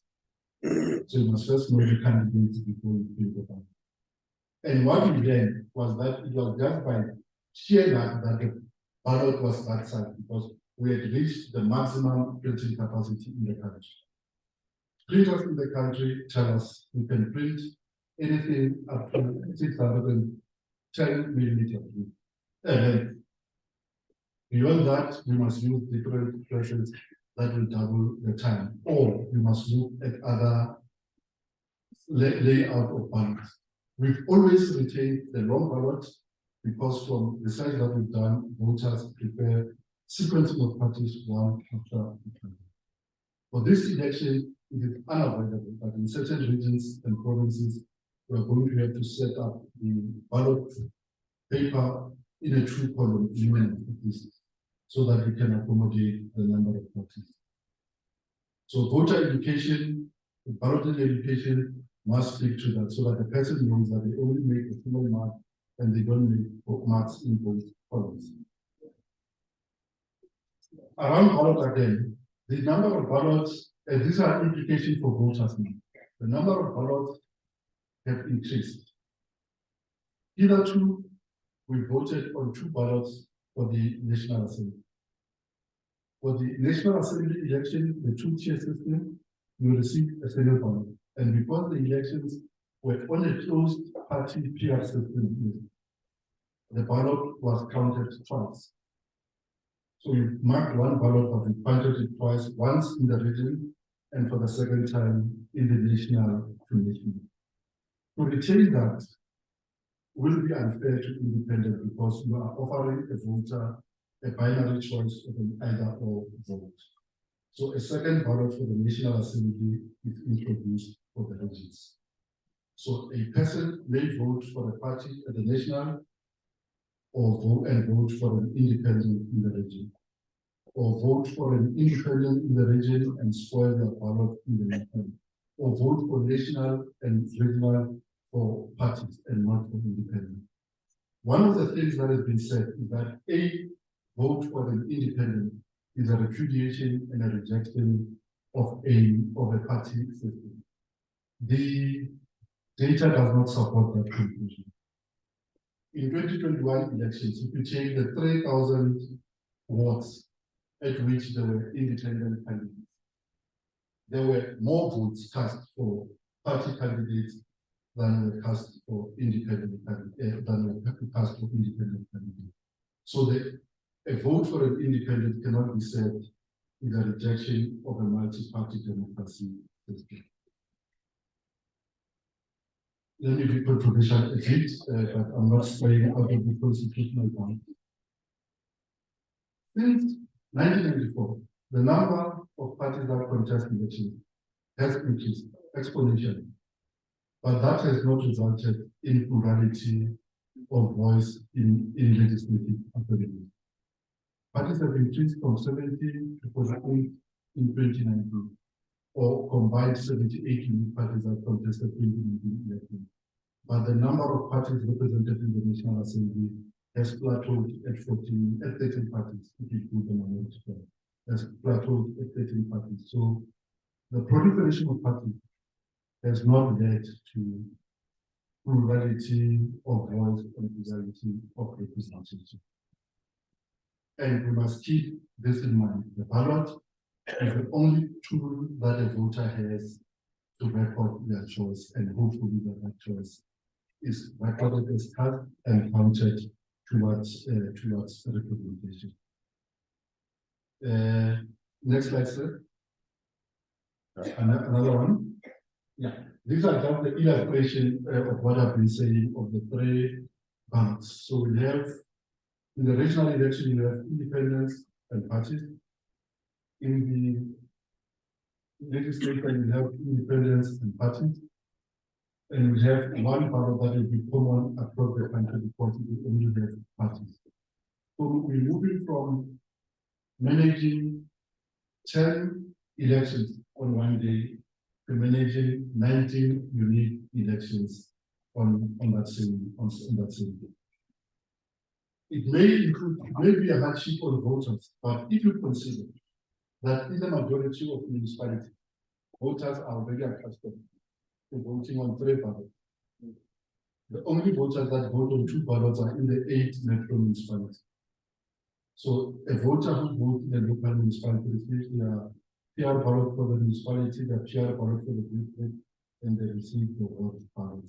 So if we don't think it will be too much of a challenge if we could keep the number of contestants manageable on the ballot.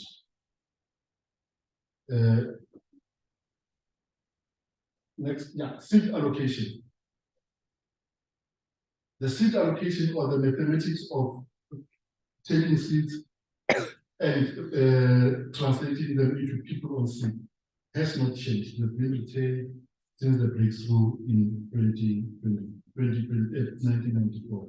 And Ms. Solomon has dealt with it, the group system, and I can't tell you what the quota will be for next election, because the quota is determined by the valid votes for that election. So in simple terms, we take the valid votes cast in the region, also voter population 1.3 million.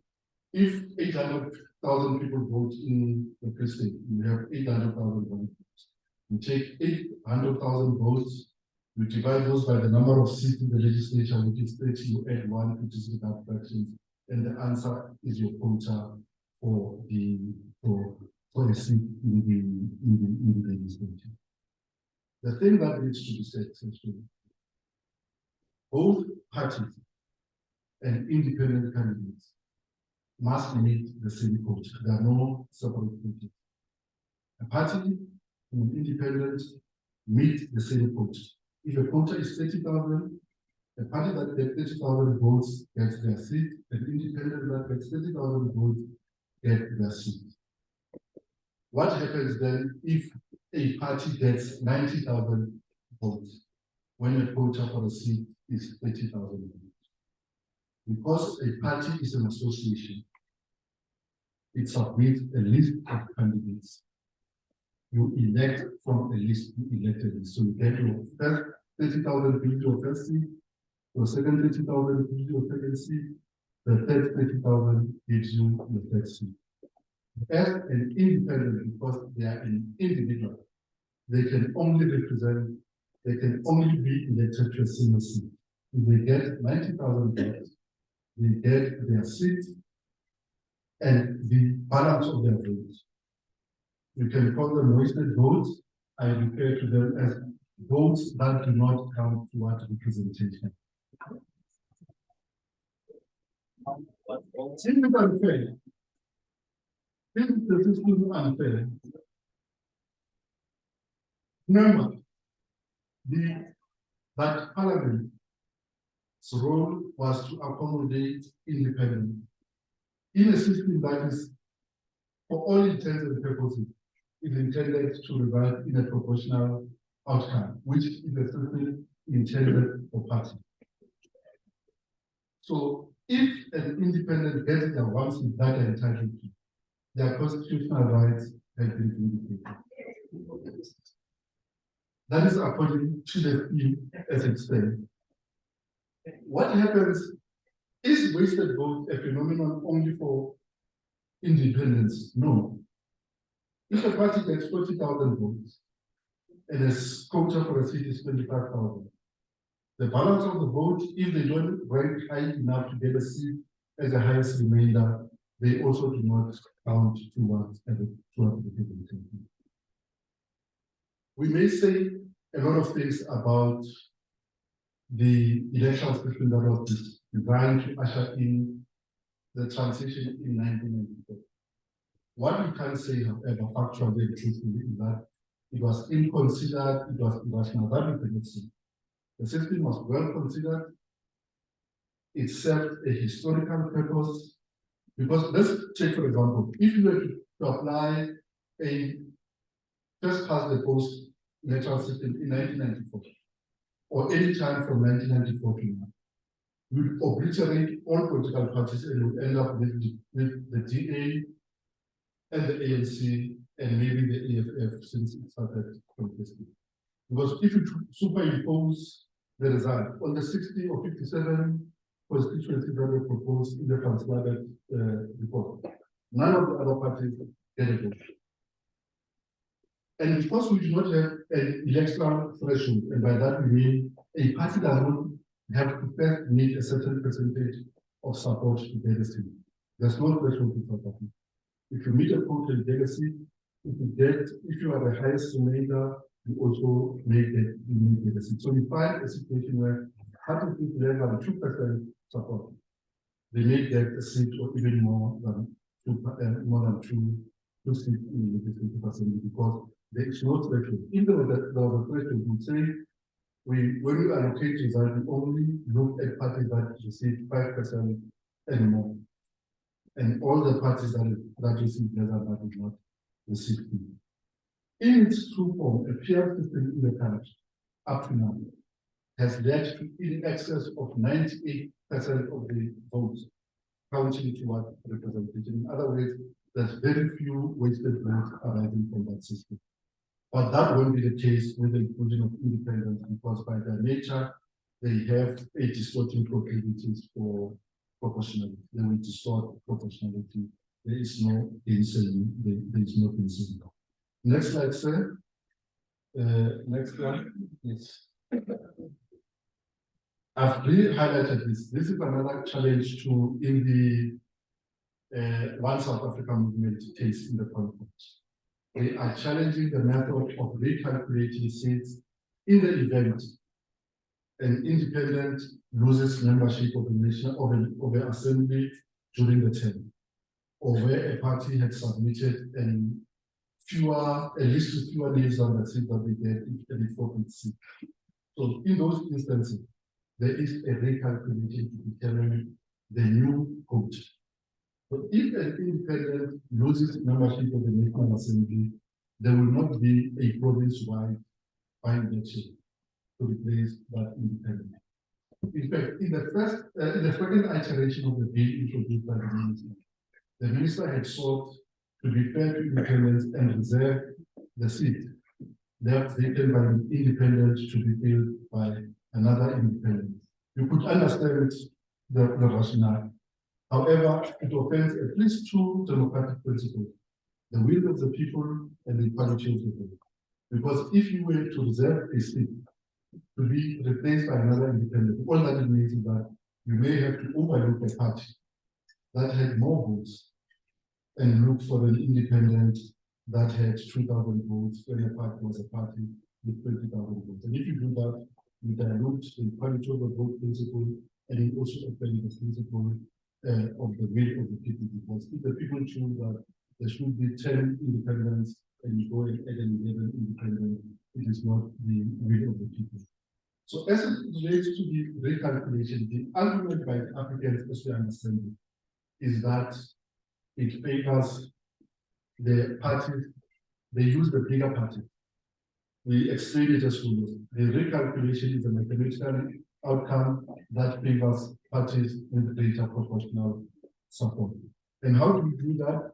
You remove the votes cast for that independent who's posting a vacancy and you redetermine the quota. And because we remove votes, the quota will now be fractionally lower than the original quota in getting a seat in the first round.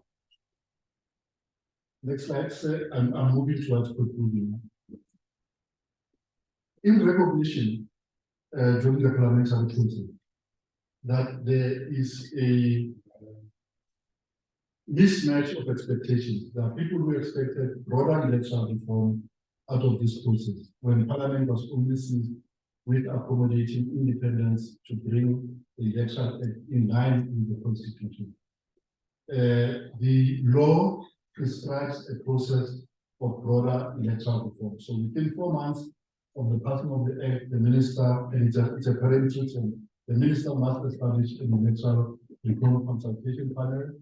He must independently investigate, consult, and make recommendations in respect of potential reforms to the electoral system. The panel must engage in research, and after 2024 elections, it must engage in public consultations. And within 12 months of next year, the panel must submit a report on possible options on election. So, for those who want broader election reform, it is provided for in statute, it is in the law that 12 months beyond next year's election, there must be proposals tabled in Parliament. Next slide is the next one. Here just for information is not part of this seminar, just to say we know. No, let me skip it. I'm just going to next slide. Here we just sharing key statistics because we are non-democrats. The voter roll has 26.1 million people, the majority of whom are female, well behaved, and there is 45% of male. So the voters will be made up of female, they are majority, but they are also the majority of participants. And in all elections, except the 2021 elections, by 11 o'clock in the morning, an election is either lost or won, because the majority of voters would have turned up. In all elections was true, except for 2021 election, where we had a spread of voters across the day. And the majority of voters by 11 o'clock are female. Around the hour or 30 minutes before we close station, then you have a batch of unruly speech, which happens to be like the person behind the man. And this behavior, yeah, they come an hour or 15 minutes before we close the station. Next slide. This is just the representation of the voter roll by age and gender. All of us must be concerned with the age cohorts 18 to 35, because they constitute an artificial minority on the voter pool. And consistent with the rest of sub-Saharan Africa, we know that we are an increasingly young population. And we never use the words apathy to define the voting behavior of young persons. We never, because we know there's no apathy on their part. They have serious misgivings and concerns with the number of key state institutions and the performance of key democratic institutions. Next slide. This slide just gives you the spread of voters in the republic. The colors represent different age cohorts by voting districts. So the purple color will give you voting districts where you have so in the blue dark blue color, that will be the age cohort 50 to 50. And the lighter colors is where the concentration of young persons are. So to the northeast of KZN and Eastern Cape, that's where you're likely to find younger voters. Next one. This gives you the spread of voters by gender. Again, while the eastern part of the country, you're more likely to find female voters, where the concentration of male voters in the center of the rest of the country. Next slide. This is a voter turnout by age band. While young people are underrepresented, once registered, they turn out in more numbers than in each group. Of the first-time new registrants before 2021, 71% of those came out and voted. It's 71% of the percentage, but we're coming from a very low base. So we must increase that base by having more opportunity for young persons to vote. We persist with our youth group campaign for this election targeted at young persons without alienating those in the twilight of our lives. We have an online voter registration portal. What we need to take though is the reverse billing or zero ranking. We are unable to do it currently because platforms cannot out to look for data elsewhere, for Microsoft to look for mapping data, and because we can't reference it without a URL, it is difficult for service providers to reverse bill or zero rate. But we persist in building an internal national address because it's not like for people to channel out when we want when we want to register. Next slide, the last slide, I think. No, next slide.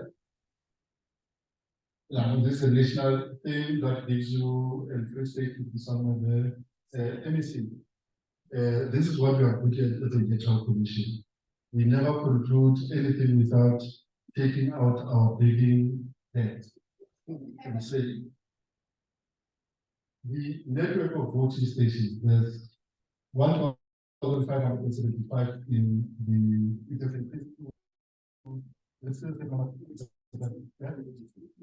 1582 voting stations. In a majority of them, in some of them, we are challenged. There's no sanitation, there's no electricity in some, there's no cell coverage, there's no road access in others. So this is where we ask of the executive to help us so that people who vote in this voting station without this amenity don't feel like second-class citizens, and that we can communicate to them, to even those people, that a vote is a badge of personhood. It says they matter, not because of their station in life, they matter in spite of that station in life. Concluding remarks.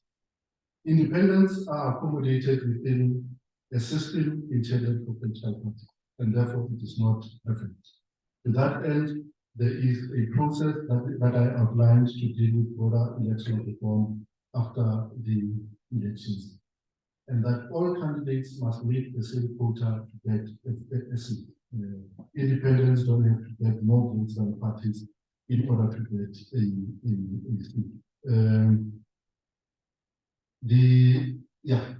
Let's not go beyond that and end it here before I get myself in trouble. Thank you very much.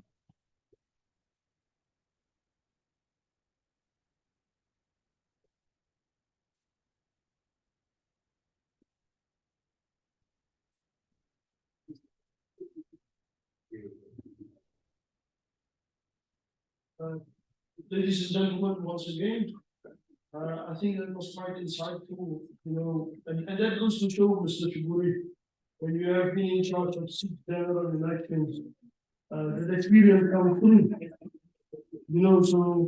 So again, what we can say about the IEC, it's that it's a world-class organization. We have effectively managed the elections. All these elections, with the transition from a party to democracy and the subsequent elections.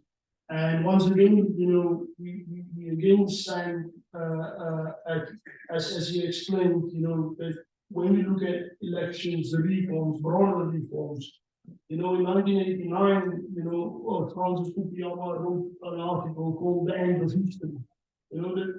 Once you have democracy, it will never change. It will just, he concluded that the last times we will not need philosophers. We will just occasionally move paintings, because once we have the democracy, it will remain. And we know now that's a lie. That if you don't work on your democracy, if you don't work, on your electoral system, if you're not the constitutional judgment, the constitutional courts, methods that are considered electoral methods, issues related to the Constitution, the spirit of the Constitution, it's not written in stone, it's not the 10 commandments, but it's really things that we constantly, it's fluid, it's constantly changing, and we're constantly being challenged. But ladies and gentlemen, as things stand, we are well in time. It means it's well managed. The speakers, brought, all of them had unique insights into this particular topic that we discussed. And I think, I know some of you jotted down all the questions that you would pose to the panelists that gave us this insight. And I think please keep that in mind, and I don't want you, that's why I say now we have on the program, we have time for tea break, right? It's 15 minutes tea break. Once you're done, we come back, we pose the panelists, the presenters can please return to the stage, and then we're gonna pose, we're gonna get some questions from the audience, and I think that's only fair, because in the democracy it's about debating, it's about engaging, and having different views and opinions, and that's what makes it unique. Because I know there's also different political parties, there's probably independent candidates. I think this is experience was quite unlikely. But nonetheless, in this level, let's go for feedback. Thank you very much. And thank you for being well behaved.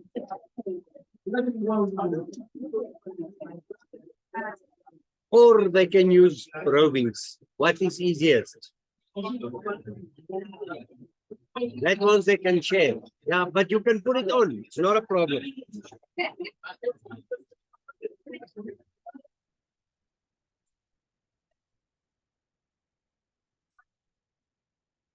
Eh?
They want to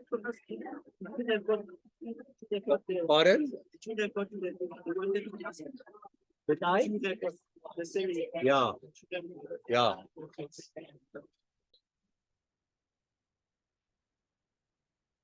I must say your program has been well managed.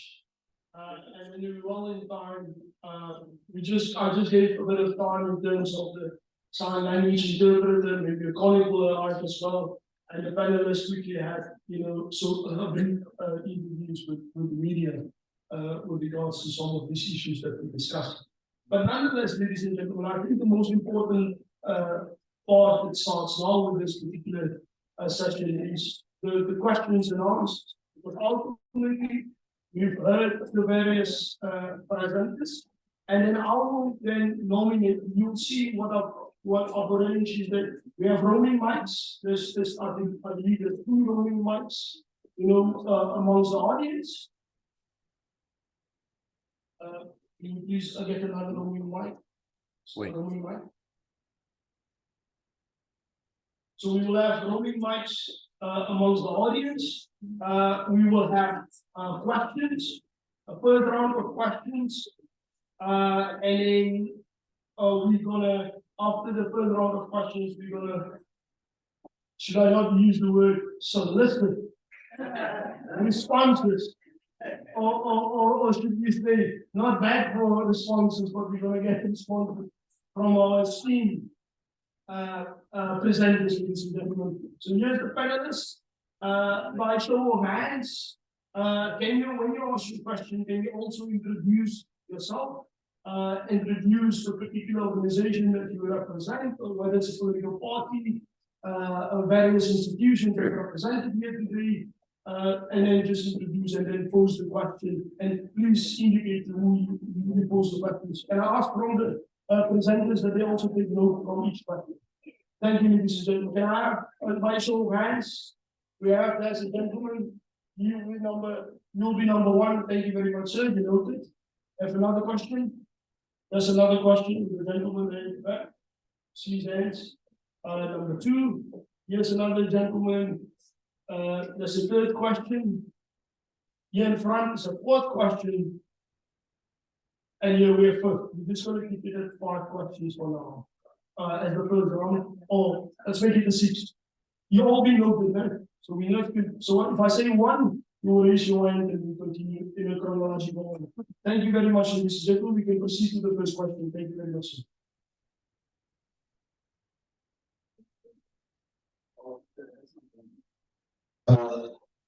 sir. Is it on record? Good afternoon. And I must first start by appreciating the esteemed guest for there at the stage for bringing up the stage.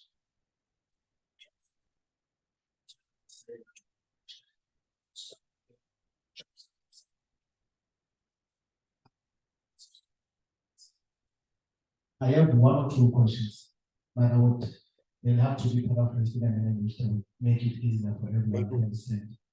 You would know that DCO that most of the political parties now have found amendment to be specific in terms of section 57A, with a programmatic part of this amendment. These other parts will come and they make it easy for us to do. And when I was reading the amendment, section 1F or G, when it talks about the region, it makes it difficult for one to kind of comprehend what does the region itself say. Because if you look in one video, it will give you what does the province say, what is the province, and then there underneath then addresses the issue of region. So it makes it quite difficult. It says 9 regions at 57A when it starts there, but one would then ask yourself, we have 257 districts across our region. Are we going to automatically substitute provinces where it suits us to say now regions for this second ballot? That's the first question. And I must also want us to go back to that aspect where you say that the 350 split going to overhead. You know, some of us have Masego in here. And when you say that the numbers are over again, if we are going for 350 straight, and then we are going to make allocation in terms of percentages for 50, I don't see the overhead. But if we can just slightly make it easy for one to comprehend why you advocate for 200 split. And then that has been said, would it be, I'm not sure, but I think it's now an easy document for one to access because the legal arguments have already been argued in courts that we get that extra literary affidavit to post on court with regard to that security if we can share it with us so that we can make an informed legal understanding around it. And then what the issue of the quota, is it gonna be a cross-provincial border quote for one, let me say, for argument's sake, I'm over 7. I reside in Gauteng. I want to contest the national ballot. I want to contest all regions. Is it permissible for me to meet the Gauteng code? Also going fresh in a few states, Eastern Cape, and other regions, or is it better for that Gauteng ballot? With regard to that one, because you have really made it easy for us to understand. We only need to meet the Gauteng code and to contest all. So it's going to be permissible for us to do the cross-provincial border calculation in terms of that one. And I saw your slide, you only keep up the political right.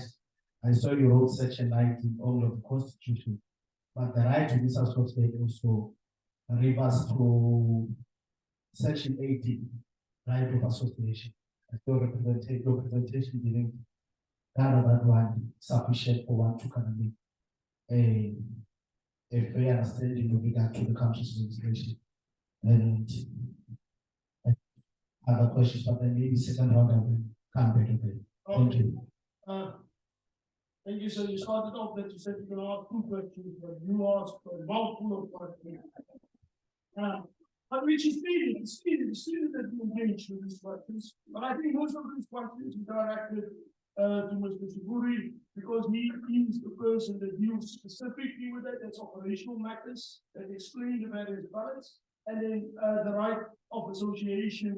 That was the presentation by Professor Maringira, where you question, in terms of the legislation, you will explain this approach. So that's jotted down. Can we then have, and then all the questions that was, or the questions and comments that was made towards Mr. Sheburi. The second person can ask a question. Thank you very much, sir. Thank you very much. My name is Sheburi. My title is Doctor. I'm from the Provincial district. I work as the most right.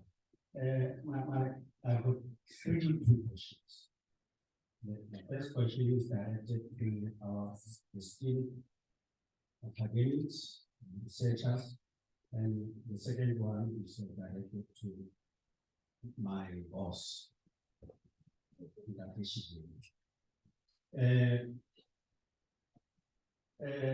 To our academics, let me say, note that our country is relatively new in terms of democracy.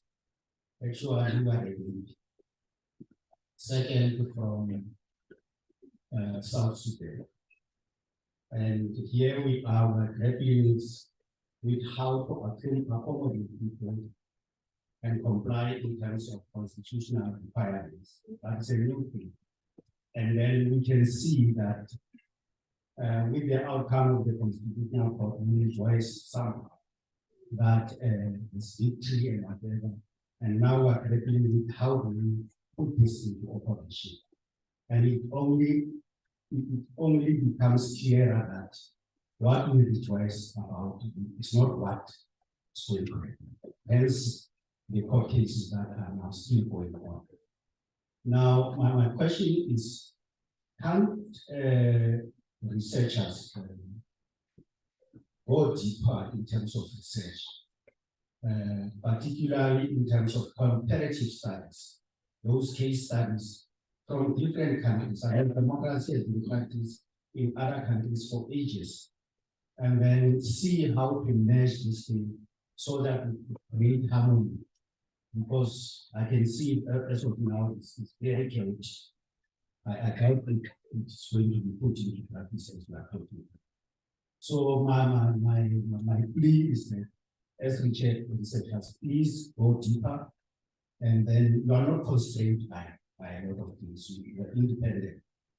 Come back and make a lot of it and teach us about these things. Or no, this one can. Even people who are going to court should at least make you points of reference, because we go to court emotionally in most cases. And then question number 2 is that yesterday in national newspapers, you issued out a call for submissions and representations for provincial legislatures. You touched on it in your presentation that the only legit statistics that you use are the census. The census now, since the census results have been given out, you are revisiting the allocation of seats. You captured it 30 minimum 18 months ago. Now, my question is, it's not a question per se, it's just a remark, and then it will be a question subsequent to that. The increase in the number of seats, we are not affected as the Eastern. But if you look at Western Cape, in 2011, they were sitting at 3.7 million, more or less. And now that number has doubled to 7.4, almost doubled. And which may result in a whooping huge increase of close to 32 seats in the legislature. They might go to 74, but in the last column there, where you called in for submissions, there are indicating seats. And then all other provinces are giving indicative seats where in people are supposed to comment, and so on and so forth. Now for the Western Cape, there are no indicative seats. You only indicated that seats to be determined in terms of the provincial constitution. I'm lost when it comes to that. I always thought you are the military local state.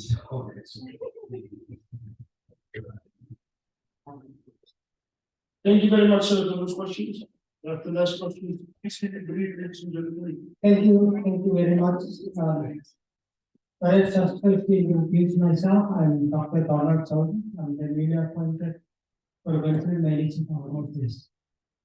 I just thought this is necessarily a question to the panel, but this opportunity I just cannot let it pass me by. I have to take this opportunity to say, we could talk about elections until we are blue in the face. If we do not collect, I said with the challenge that the provincial elected uncollected IEC. And I want to take this opportunity to the different stakeholders to say, please encourage those who have applied to come and collect. Because we can debate about these things academically. If you don't have an ID, you don't be able to function. Thank you very much. Thank you very much. Thank you very much. Can we get to the fourth question? Yes, Ron, please. Can we get to the mic to the gentleman in the audience? Thank you, Chair, for the session. Chair, can I speak in Sisiki? Yes, yeah, who can you first? But she wasn't too good. Now, what's in the please move on.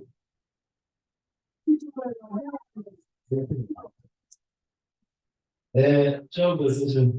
Libito la ka ke Mahalo Sako. Ke hlaha mokgatlo mo bitswang ka hore ke African Deciding African Business Chamber of Commerce and Industry. I have few questions, Chair.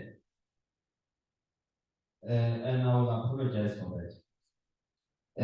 Modulars too, what's your capital evaluation? Kaoba IEC Sanet 1994. Re dumela hore e ne kenyeleditse batho kaofela le moralo wa teng o kenyeleditse batho kaofela. Empa go fihlela kwa mme re leng teng to the amendment bill. Re dumela hore mohlomong molao ona wa kapa tokelo ena ya ho kgetha e ne sa sebediswa ka molao hantle. Ha e re akaralletse hantle. Mabaka a ka ke ana. Ho dintho tse ntse di hlahisa tsatsing la kasheko. Re bua ka tsona. Mohlomong ke tla be ke bua Sotho kapa ke tla be ke sa lefe dintho hantle. Ha ke re ho rona jwalo ka batho ba sa itekanela. Ha re sheba re le mekgatlo kapa re le batho ba naha ena. Dintho tsena di etsang le bana ha le tlo rona le bua le rona ka tsona. Tse ding tsa teng di tlo ba le bothata ha ya dikgetho. Ke batla ho etsa mohlala fela ka pelenyana. Ya pele ko hore di-ballot tsena tse tharo tse di sebetseng tlo di sebedisa. Re ntse re na le bothata ba hore na le batho ba rona ba sa itekanelang ba sa bone total. Ha se bona kaofela ba balang ka break. Bana ba sa baleng ka break. IEC ntse re na le bothata ba hore ba thusa jwang. But now ke bona hore mosebetsi o tlo ba mongata ho ya hodimo. Ho rona batho ba tlang ba kgetha ho feta lona basebeletsi ba IEC. Ke nna tlameleng a e jwale ke lo ruta batho ba di-ballot. Hona ballot ena e bolela ho etsahala jwang, ho tlile jwang hore IEC fihle boemong bona. Ntho e nngwe hape ke batlang mohlomong ke hlahise ho hore boleng ba rona ha bo nkelle hloohong. Ke a utlwa ntate Sheburi o ile ka di-quota o di beha hantle. Mara quota ele sa le re beha rona ka 2016 ha ne re ile ko developmental ya disability white paper. Re kopile hore IEC can you put the 7% quota ya rona moo hore batho ba rona ba sa itekanelang mekgatlo ena e tlohele hore tsotsa e tla e tlo ba kopa hore ba vote empa ba sa kene ka hara mmuso ebile le bona ba kenelletse ho tloha legislature ho fihlela ko parlamenteng. Empa re bona e sa etsahale tse di phakisetsang ya se le otswa ka matla le iswa mane makgotleng a dinyewe le kgona ho di etsa. Jwale potso ya ka ne tlo ba ena hore quota ya rona ya amohele kapo le rona re kenyelletswe le re hloka hore le rona re mathile makgotleng a dinyewe re lwane le lona na. Professor Prof utlwe bua mantswe a mang ka hoba nna ke ntse le sejatlhapi hantle o tlo ntshwarela. Empa ke batla ho hlakisa tjena modulasetulo. Taba ya hore molao ona o sebediswe kapo kenyelletso ya molao ona hore motho a ikeke ho sena mokgatlo ho yena. Rona re le batho ba sa itekanelang re tjhaella monwana ebile re nahana hore ke molao e sa leng o behilwe qhelelletse ka thoko for nako e telele. Mabaka ko hore se re hlabisitse tse ding tsa dintho empa re batla ho ikenela le rona hore pusong ena re kgone hore re ikgethe. O buile ka taba ya mobilization for signatures. It's unfortunate all political parties in South Africa basically had the same strategy and the same system. Le bona pele re ba kgetha ba ya makaleng a bona ba lo kopa di-signature makaleng e tsela ba tloa makaleng ba fetele mane makgotleng a di-province la national. It's the same way. So ha ona re nkile e nngwe ra lahla e nngwe ntse re nkile sona se ntse ba tsamaya ka sona re nkile mo re tswela pele ka sona.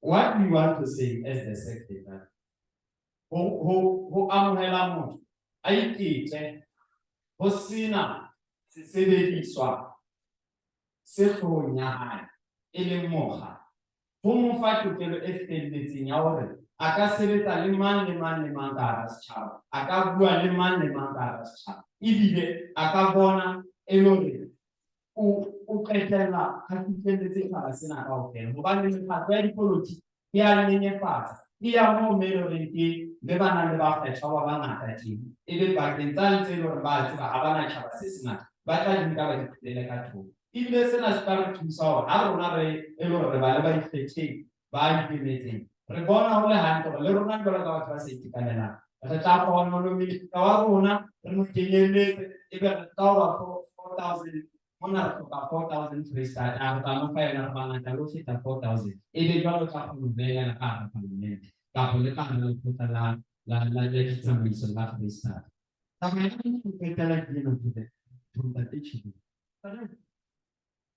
Energy was a bit short because we have to give husbands of the Yeah. Is the last one? It's the last one. Yes. Okay. Rekopa IEC, can you put things serious for us? Employ us where is necessary on the transformation process.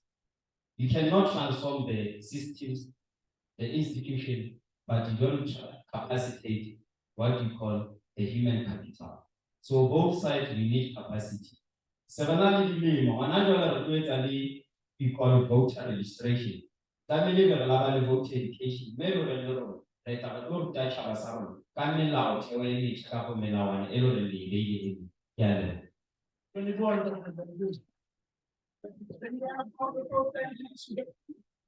and then you will get responses the first day. Please keep it right if you believe that. Chairman, we actually be very short. Thank you very much. My name is Sanet,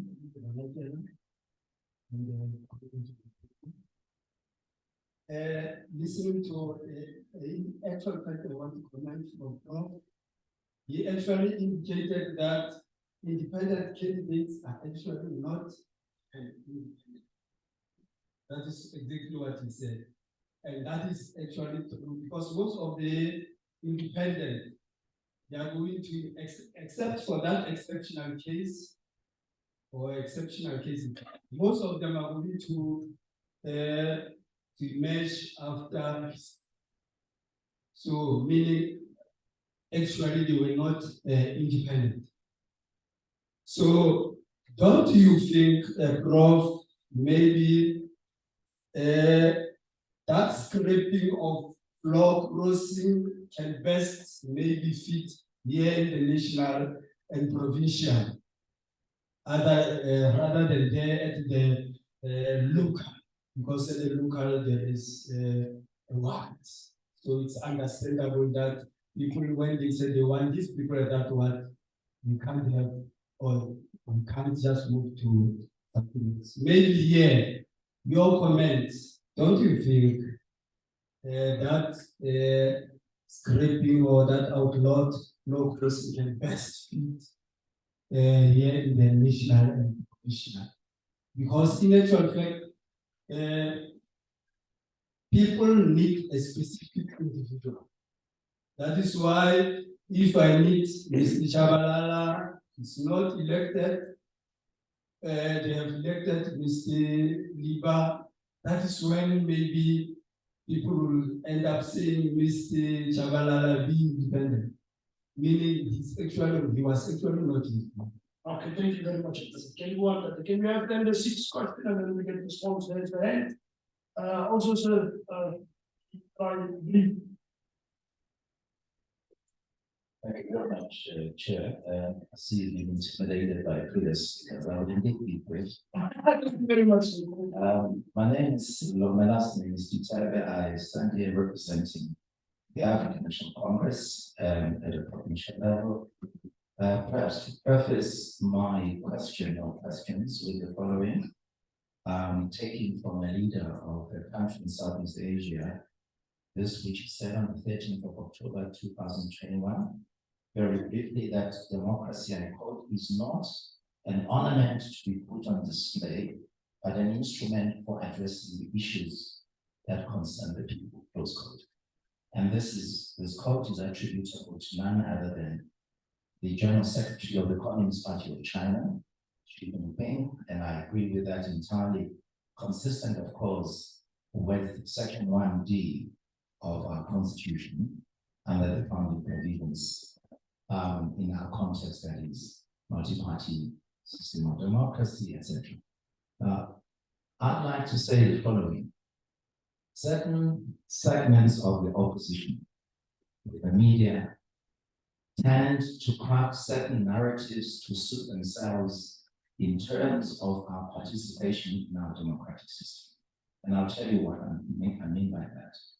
At a time when the African National Congress enjoyed the highest level of electoral support in 2007, there was reference to the so-called dominant party system, suggesting that it was undesirable in a democracy such as ours for one party, through nothing but the litmus test of support among the electorate, to gain the type of support that he gained, in this instance, the African National Congress. Very recently, when there was reference to the so-called moonshot plan, one leader of some minority party said it is abnormal, use the word abnormal, for our democracy to have a party that has electoral support that is 50% and above. This is the sort of a false narrative that I'm talking about, which constantly in media circles and among certain sections of the opposition is coined or crafted to totally mislead about the that is why I practice my contribution, what President Xi Jinping said. But from time to time, we're told that is a totalitarian state. But every year, 138 million Chinese go to the rest of the world and still come back to their Shanghai, Jiangsu, and everywhere. I'm not there. I'm just saying that it is important that we possess the savvy, that we are not easily misled by these false narratives in terms of understanding our democratic system, consistent with the preamble of our constitution and indeed the founding provisions. Lastly, the question, 46,634, if I'm not mistaken, is the number that a party is supposed to garner, that is, of votes, for it to have at least one seat. Will this again be the case, that is, even with independent candidates? Thank you. Thank you very much. That's all the questions, ladies and gentlemen. I will get responses based on Mr. Sheburi. I think that last question was directed towards you. But you can start maybe once you've done and address the questions that were posed to you, and then you can just pass the mic on to the next presenter. Thank you very much.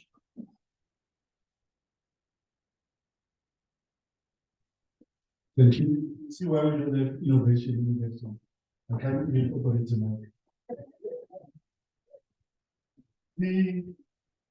From the easiest question, independents and parties must meet the same numerical quota diversity.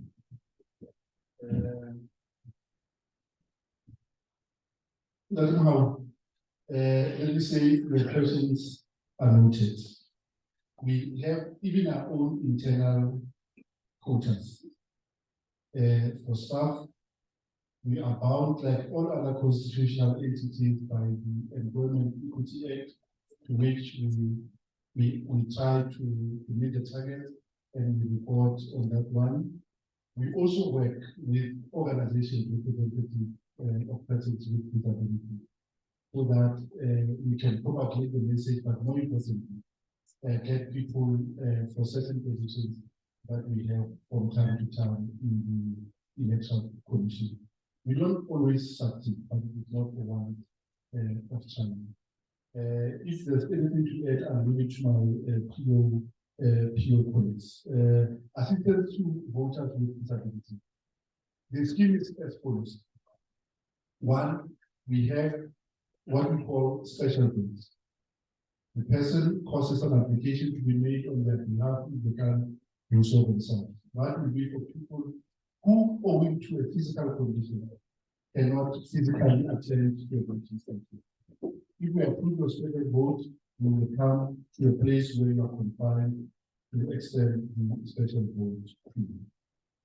For voters who are blind and can read braille, we have a universal ballot template. It is not a braille ballot template, but it's a simple tactile card.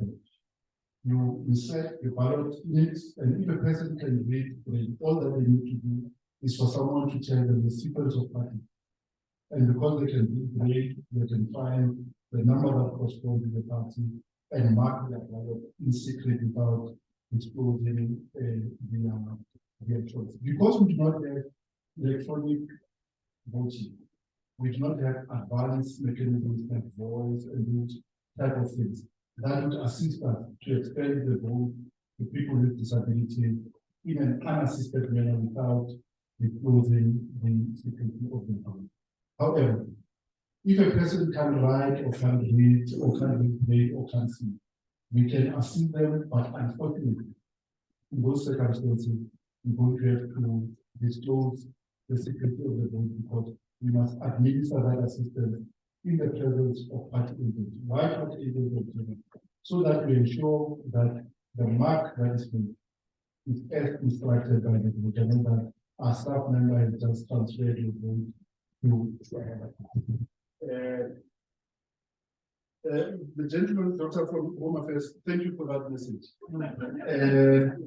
And because of Home Affairs, let me add this, because of Home Affairs, we do not have biometrics in our elections like most of the countries in the most of the countries of the continent, because in the compilation of the voters roll, we rely on the population register to confirm citizenship. Only citizens can be on the voters roll.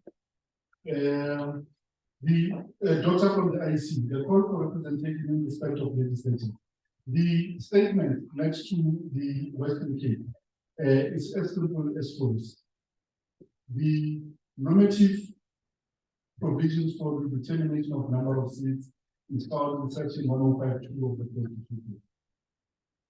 It applies across all legislatures and it grants the national legislation, which is Schedule 3 of the Electoral Act, grants the IEC the authority for the first time to review the number of seats in legislation, because we only did it once in 1999 because the law that was prescriptive.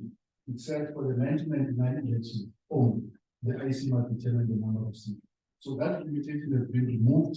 We now have the authority to review the number of seats. However, in the Western Cape, they have made arrangements that are authorized in terms of the Constitution, which removes the determination of seats in that province from the limit and province of the electoral provision. They provided the number of seats in terms of their provincial constitution. That is constitutionally legislated. They will determine the number of seats there independent of the electoral commission. So the arrangements are sanctioned in terms of the constitution.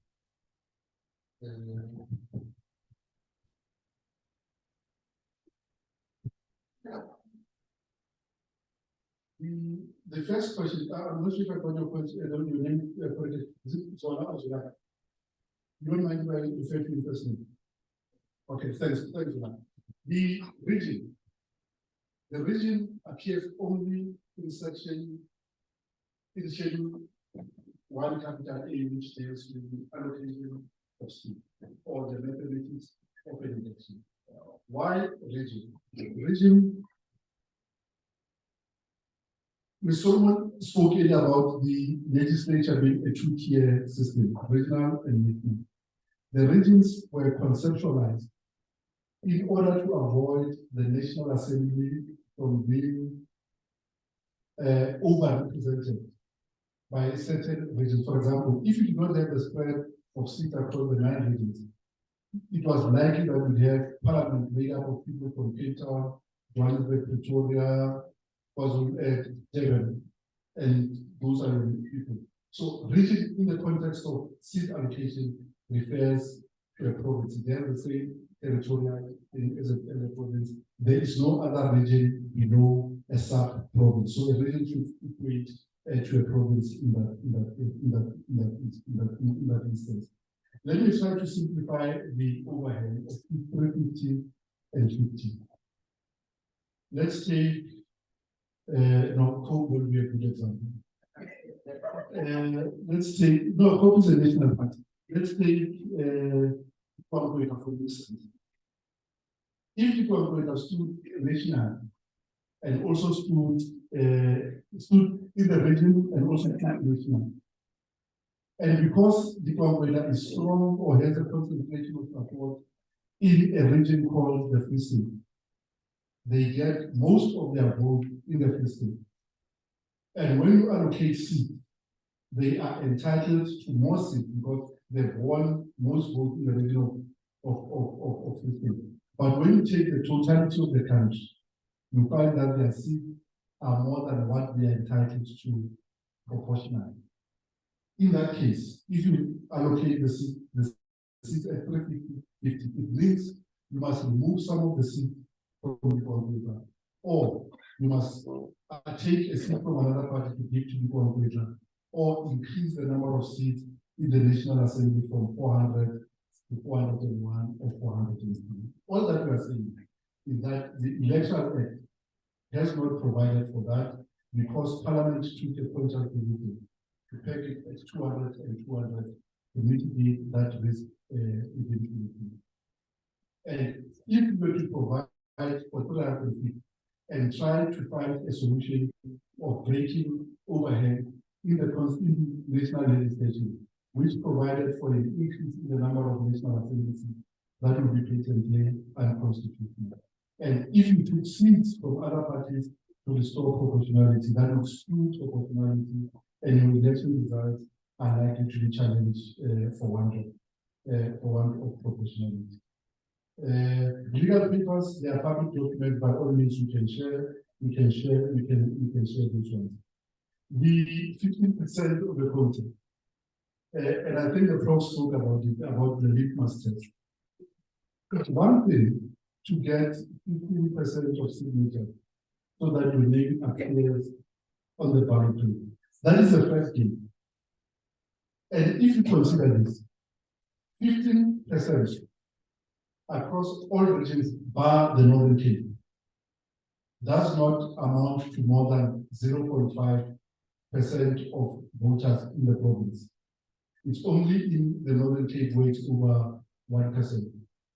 So if you get 15% of voters from counting, it doesn't mean you've canvassed for support in the Free State where you consistent. You still have to canvass for support in the Free State because 50% signatures won't get you close to a thing.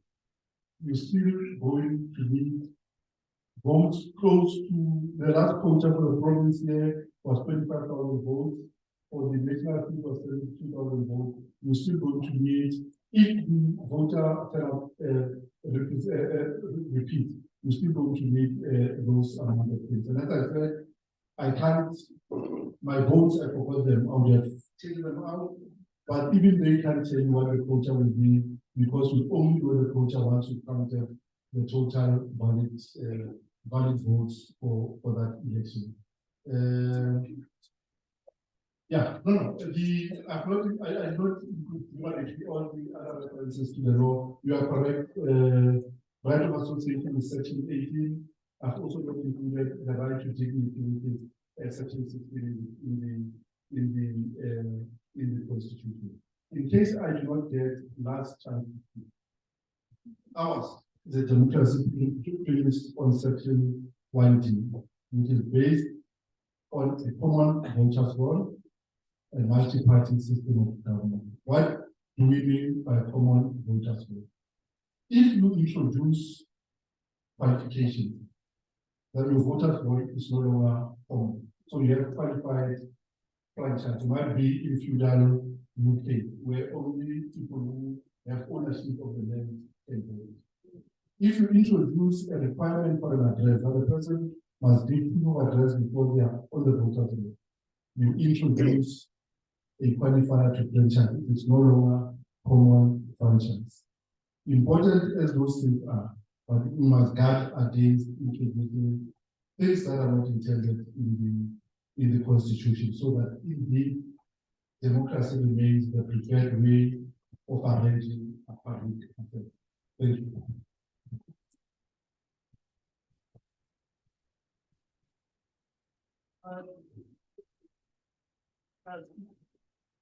Thank you very much, MEC Kopka. Thank you for sharing, sitting with us and sharing this experience with us. Have a lovely day.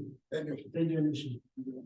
Then it's a responsibility. We won't have time for a second one, but I will ask maybe from the online platform if there's maybe one or two questions online that we can also maybe. Is there no questions? Okay, fine. Then we can respond to your questions. Thank you very much. I think I have just two minor questions, which more or less are linked to sort of comments that are embedded in a question. So I think let me start by saying that I think political authors once stated that politics is too important to be left in the hands of individual entities.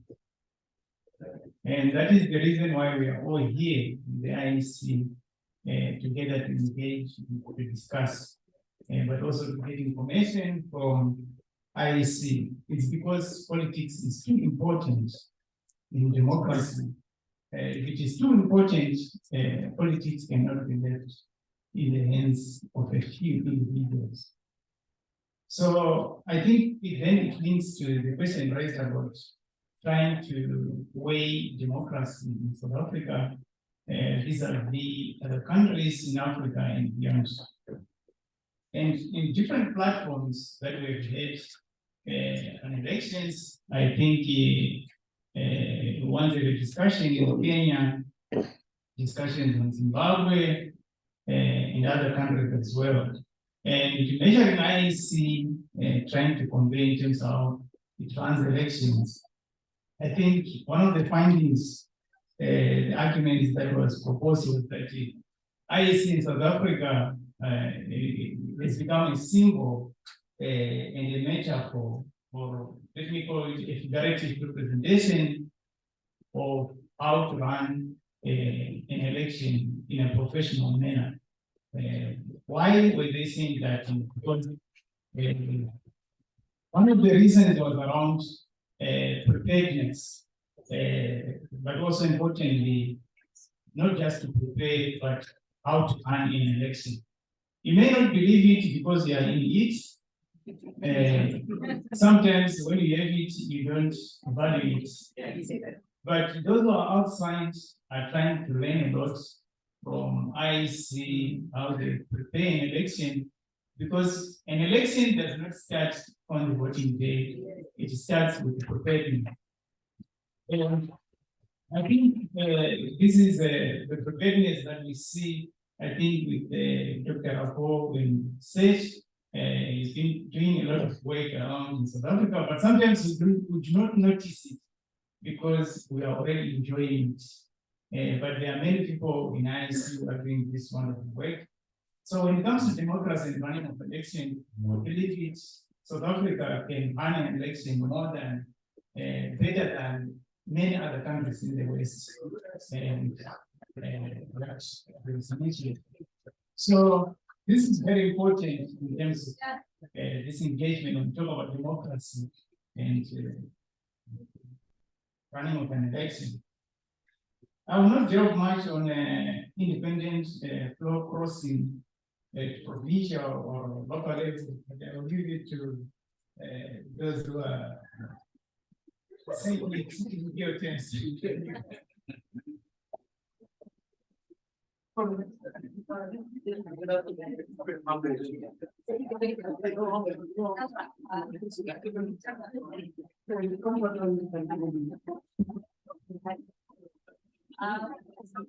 Thanks so much. I'll answer the questions on comparative studies, and then I'll touch a bit on the dominant party system.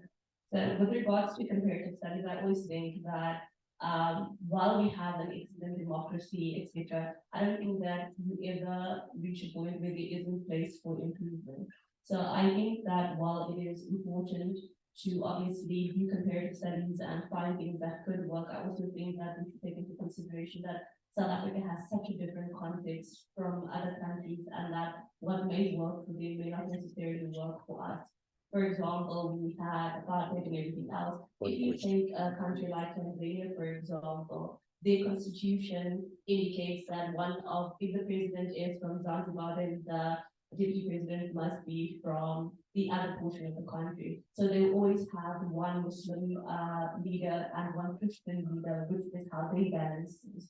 So I think that it's interesting to learn from other people, and there is amazing research being done in terms of democracy and what we could learn. For example, I know that there are students who are funded by the NRS who are doing research in terms of voter turnout. I have some of those students who are doing their honors research reports with me. There is also amazing organizations like Democracy Works that's great research, the IEC does some research with the Human Research Council. So there is great studies being done. I do think that there is a need to trickle down that information shared with the general public. And I think that's why it's so nice where you do have the media inviting academics onto TV and asking them to explain things that may seem complex in a more simplistic manner. So I think that's the first thing that I would say with regards to that. In terms of the last person's input in terms of dominant party, I think that all parties tend to have problems and they tend to have flaws. South Africa does have a multi-party system. But for a very long time, we did have a dominant system in which you had, for example, the ANC receiving over 50% of the votes, etc. But like when people are critiquing the system, they're not necessarily critiquing the political party. And I don't think that it is unusual to have over 50% of the votes, because they are confused where leading party, for example, has 90% plus. So I think that we should just maybe be away from comparing South Africa to China. I think that's very dangerous precedent that we're taking against. The context is very different.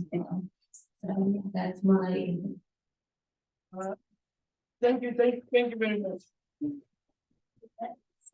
There's a question on floor crossing. Yeah, but I want to finalize the decision because we are running against time.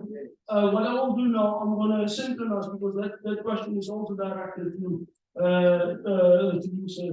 I think it's a very important, and that's a question I think you addressed in your presentation as well. Will the delays in Parliament passing the consequential amendments, which I assume the amendments with the Electoral Act, affect the date that the election can be proclaimed in 2024? But you did indicate that, the Constitutional Court said it must happen after the 90-day period, the election is around. So I think after the 90 days, especially when it comes to the end of May, and then you have 90 days, and then you have to run an election. So the date must be it because that's constitutional.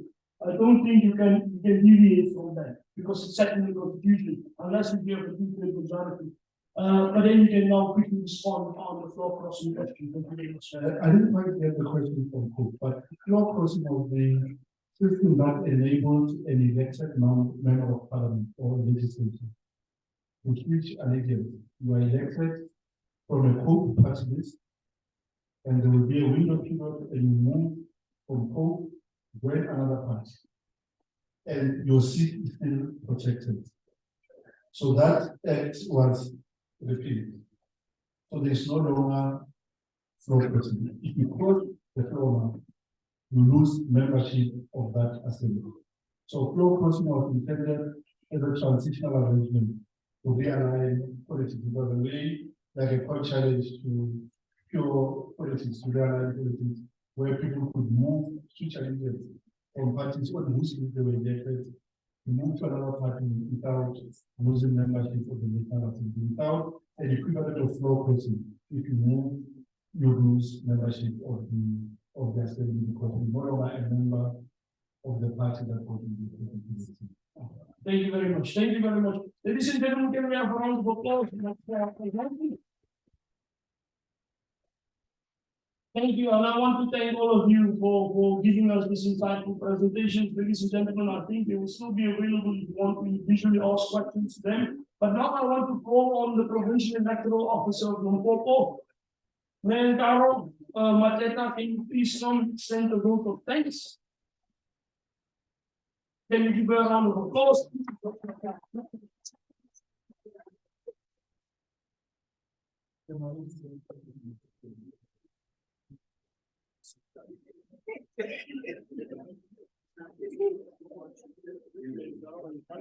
Thank you.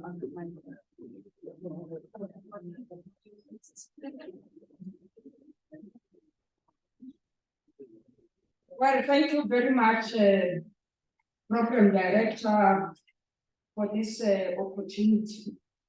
On behalf of the Electoral Commission, we wish to thank you very much for honoring our invitation. We are quite excited as the Electoral Commission of South Africa that we attracted audience from diverse backgrounds, because in this house, we have academics from the University of the Free State. We have people from our sister institution, the Chapter 9 institutions. We have colleagues from various government departments. Home Affairs is here, Education, I'm told, it's here.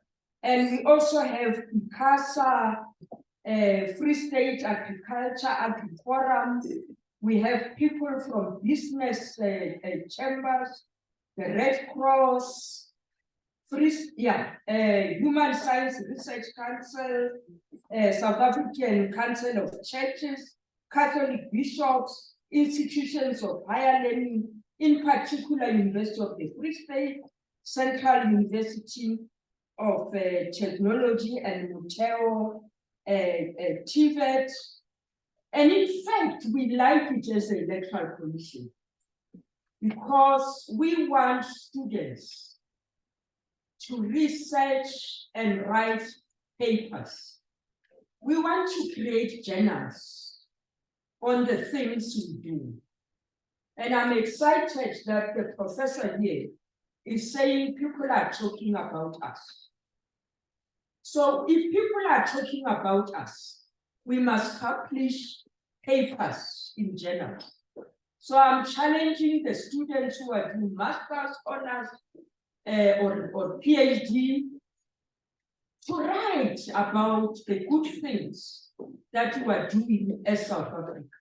The Electoral Commission of South Africa invests a lot of money into all these processes, and they can never go to waste when we have political science students in various institutions of higher learning.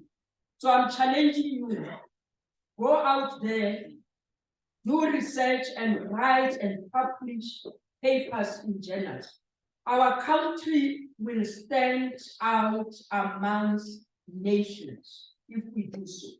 I think we've seen it with Deboke, and we can do it as well with the Electoral Commission of South Africa. I'm proud to be an official of the Electoral Commission of South Africa. We also have the PPLC members and political parties that might not be represented in the political party liaison committee. We have media, we have our own staff, and we also have online attendees. So on behalf of the commission, I wish to thank you, Program Director, for directing this bus very, very well.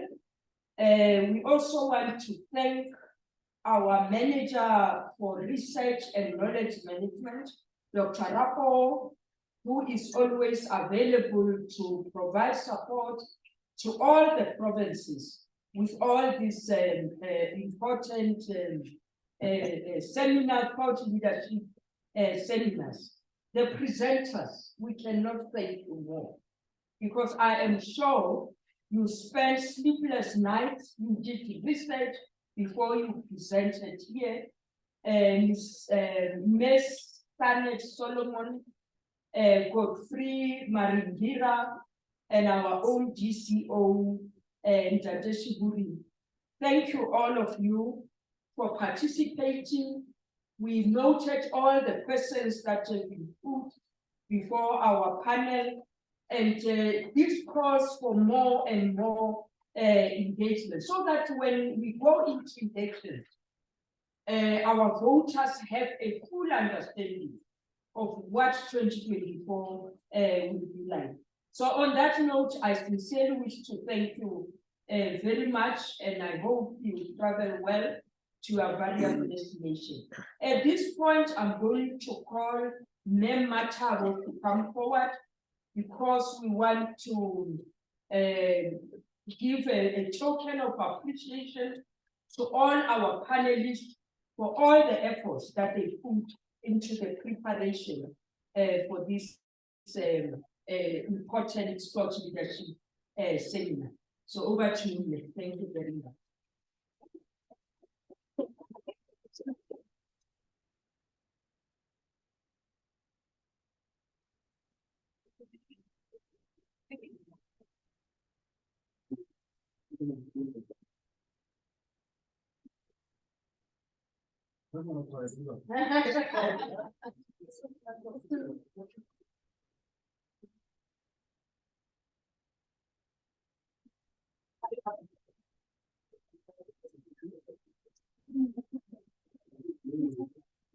And the program director. Thank you very much. Mr. Duke. Thank you. Yeah. So, in the Electoral Commission, we have a declaration. So if you receive a gift, Sheburi, you need to declare.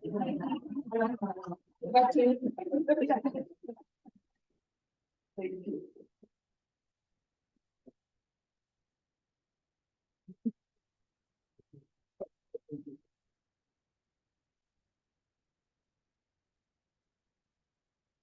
Ladies and gentlemen, I must say, I'm now responsible for closing with 3 minutes over time. This is well managed. You know, they say in scientific management, Taylorism, you know, well managed. So we demonstrated that it's not only in Europe that they have watches, Africa also has. I want to thank all of you. But once again, I just want to close. Thank you for the IEC. You know, thank you for being a thought leader. Thank you for engaging all participants and everyone that's here. But more importantly, I want to thank all the participants, because without you, this would not be possible. You know, and we have to acknowledge you, because you are very important. Ladies and gentlemen, I want just a few things, logistical arrangements. There's a survey. Can you please complete the survey? I would really appreciate it.